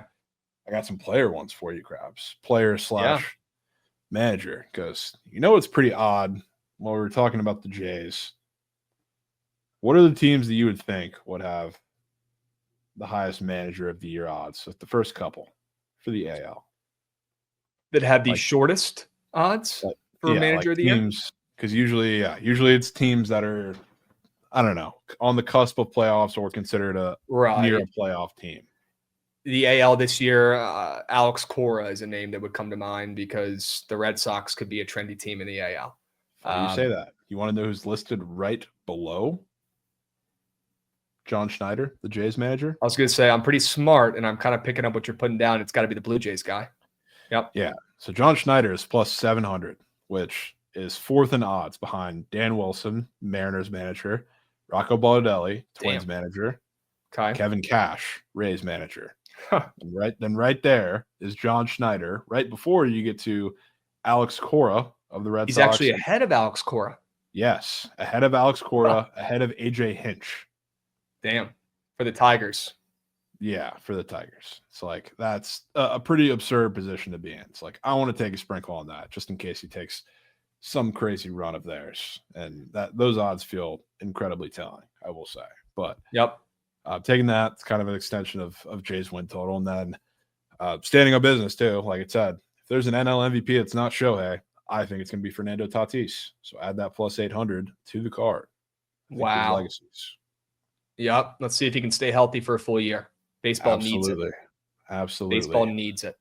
And last one, pretty absurd sprinkle of NL Rookie of the Year. As much as I love your guy Dylan Cruz, you know who I got to take, right? Who? I did this with, not that he won it, but I did this with Ellie too, and it happened to be great. He wasn't up in the big leagues yet at the start of the season, but I still took him for NL Rookie of the Year, and obviously he made it a big-time race. Super entertaining watching his rookie year. Talked about this guy a little bit earlier. I want to go Quinn Matthews for the Cardinals. Wow. 2,500. I think there's a lot of talent in the NL Rookie of the Year race, like whether it's Cruz, Sasaki, like Matt Shaw, like Jordan Lawler is going to be up, I assume. Bubba Chandler will be up for the Pirates as well. Like a lot of talent. I think Quinn Matthews is going to be incredible when he comes up. Maybe he gets a little overshadowed because I think he's going to be on a non-contending team for a large part of the season, and Sasaki could breathe, and they're probably going to splooge over everything he does. But I think Quinn Matthews is going to be the workhorse they needed. So I want to take a sprinkle on him. Rookie of the Year. Okay. That is a name you brought up earlier. You're not just pulling that out of your ass right now. You did bring him up. Absolutely. Okay. All right, Jovan. Some good-looking futures, some player props you could target as well. And we talked about World Series odds, divisions, players, young goats to look out for. If the people listening didn't learn something on this pods, they weren't listening hard enough. Okay. If this doesn't help you guys get prepped for the MLB season, maybe give it another listen because we just left it all out there on the diamond for you. Okay. Why don't we go ahead and transition and close this puppy out? We appreciate all the listeners out there, whether it's Spotify, Apple Music, or on YouTube. If it's YouTube, please drop a like and let me know in the comments, who is your World Series champ? Let me know in the comments on the YouTube who you think is winning the World Series. I'm going to go through and see who you guys are locking in for your futures. We appreciate all you guys listening. Stay tapped in on the YouTube and the Spotify and Apple Music because there's more pods to come. Jovan cannot be more excited for the MLB season. Let's absolutely kill it this year with the content. And let's not forget, we're live every day at 12:30 p.m. Eastern during the week, talking bets, talking winners, talking baseball on the Bookit Sports Twitch and YouTube. We'll be. We appreciate you guys listening.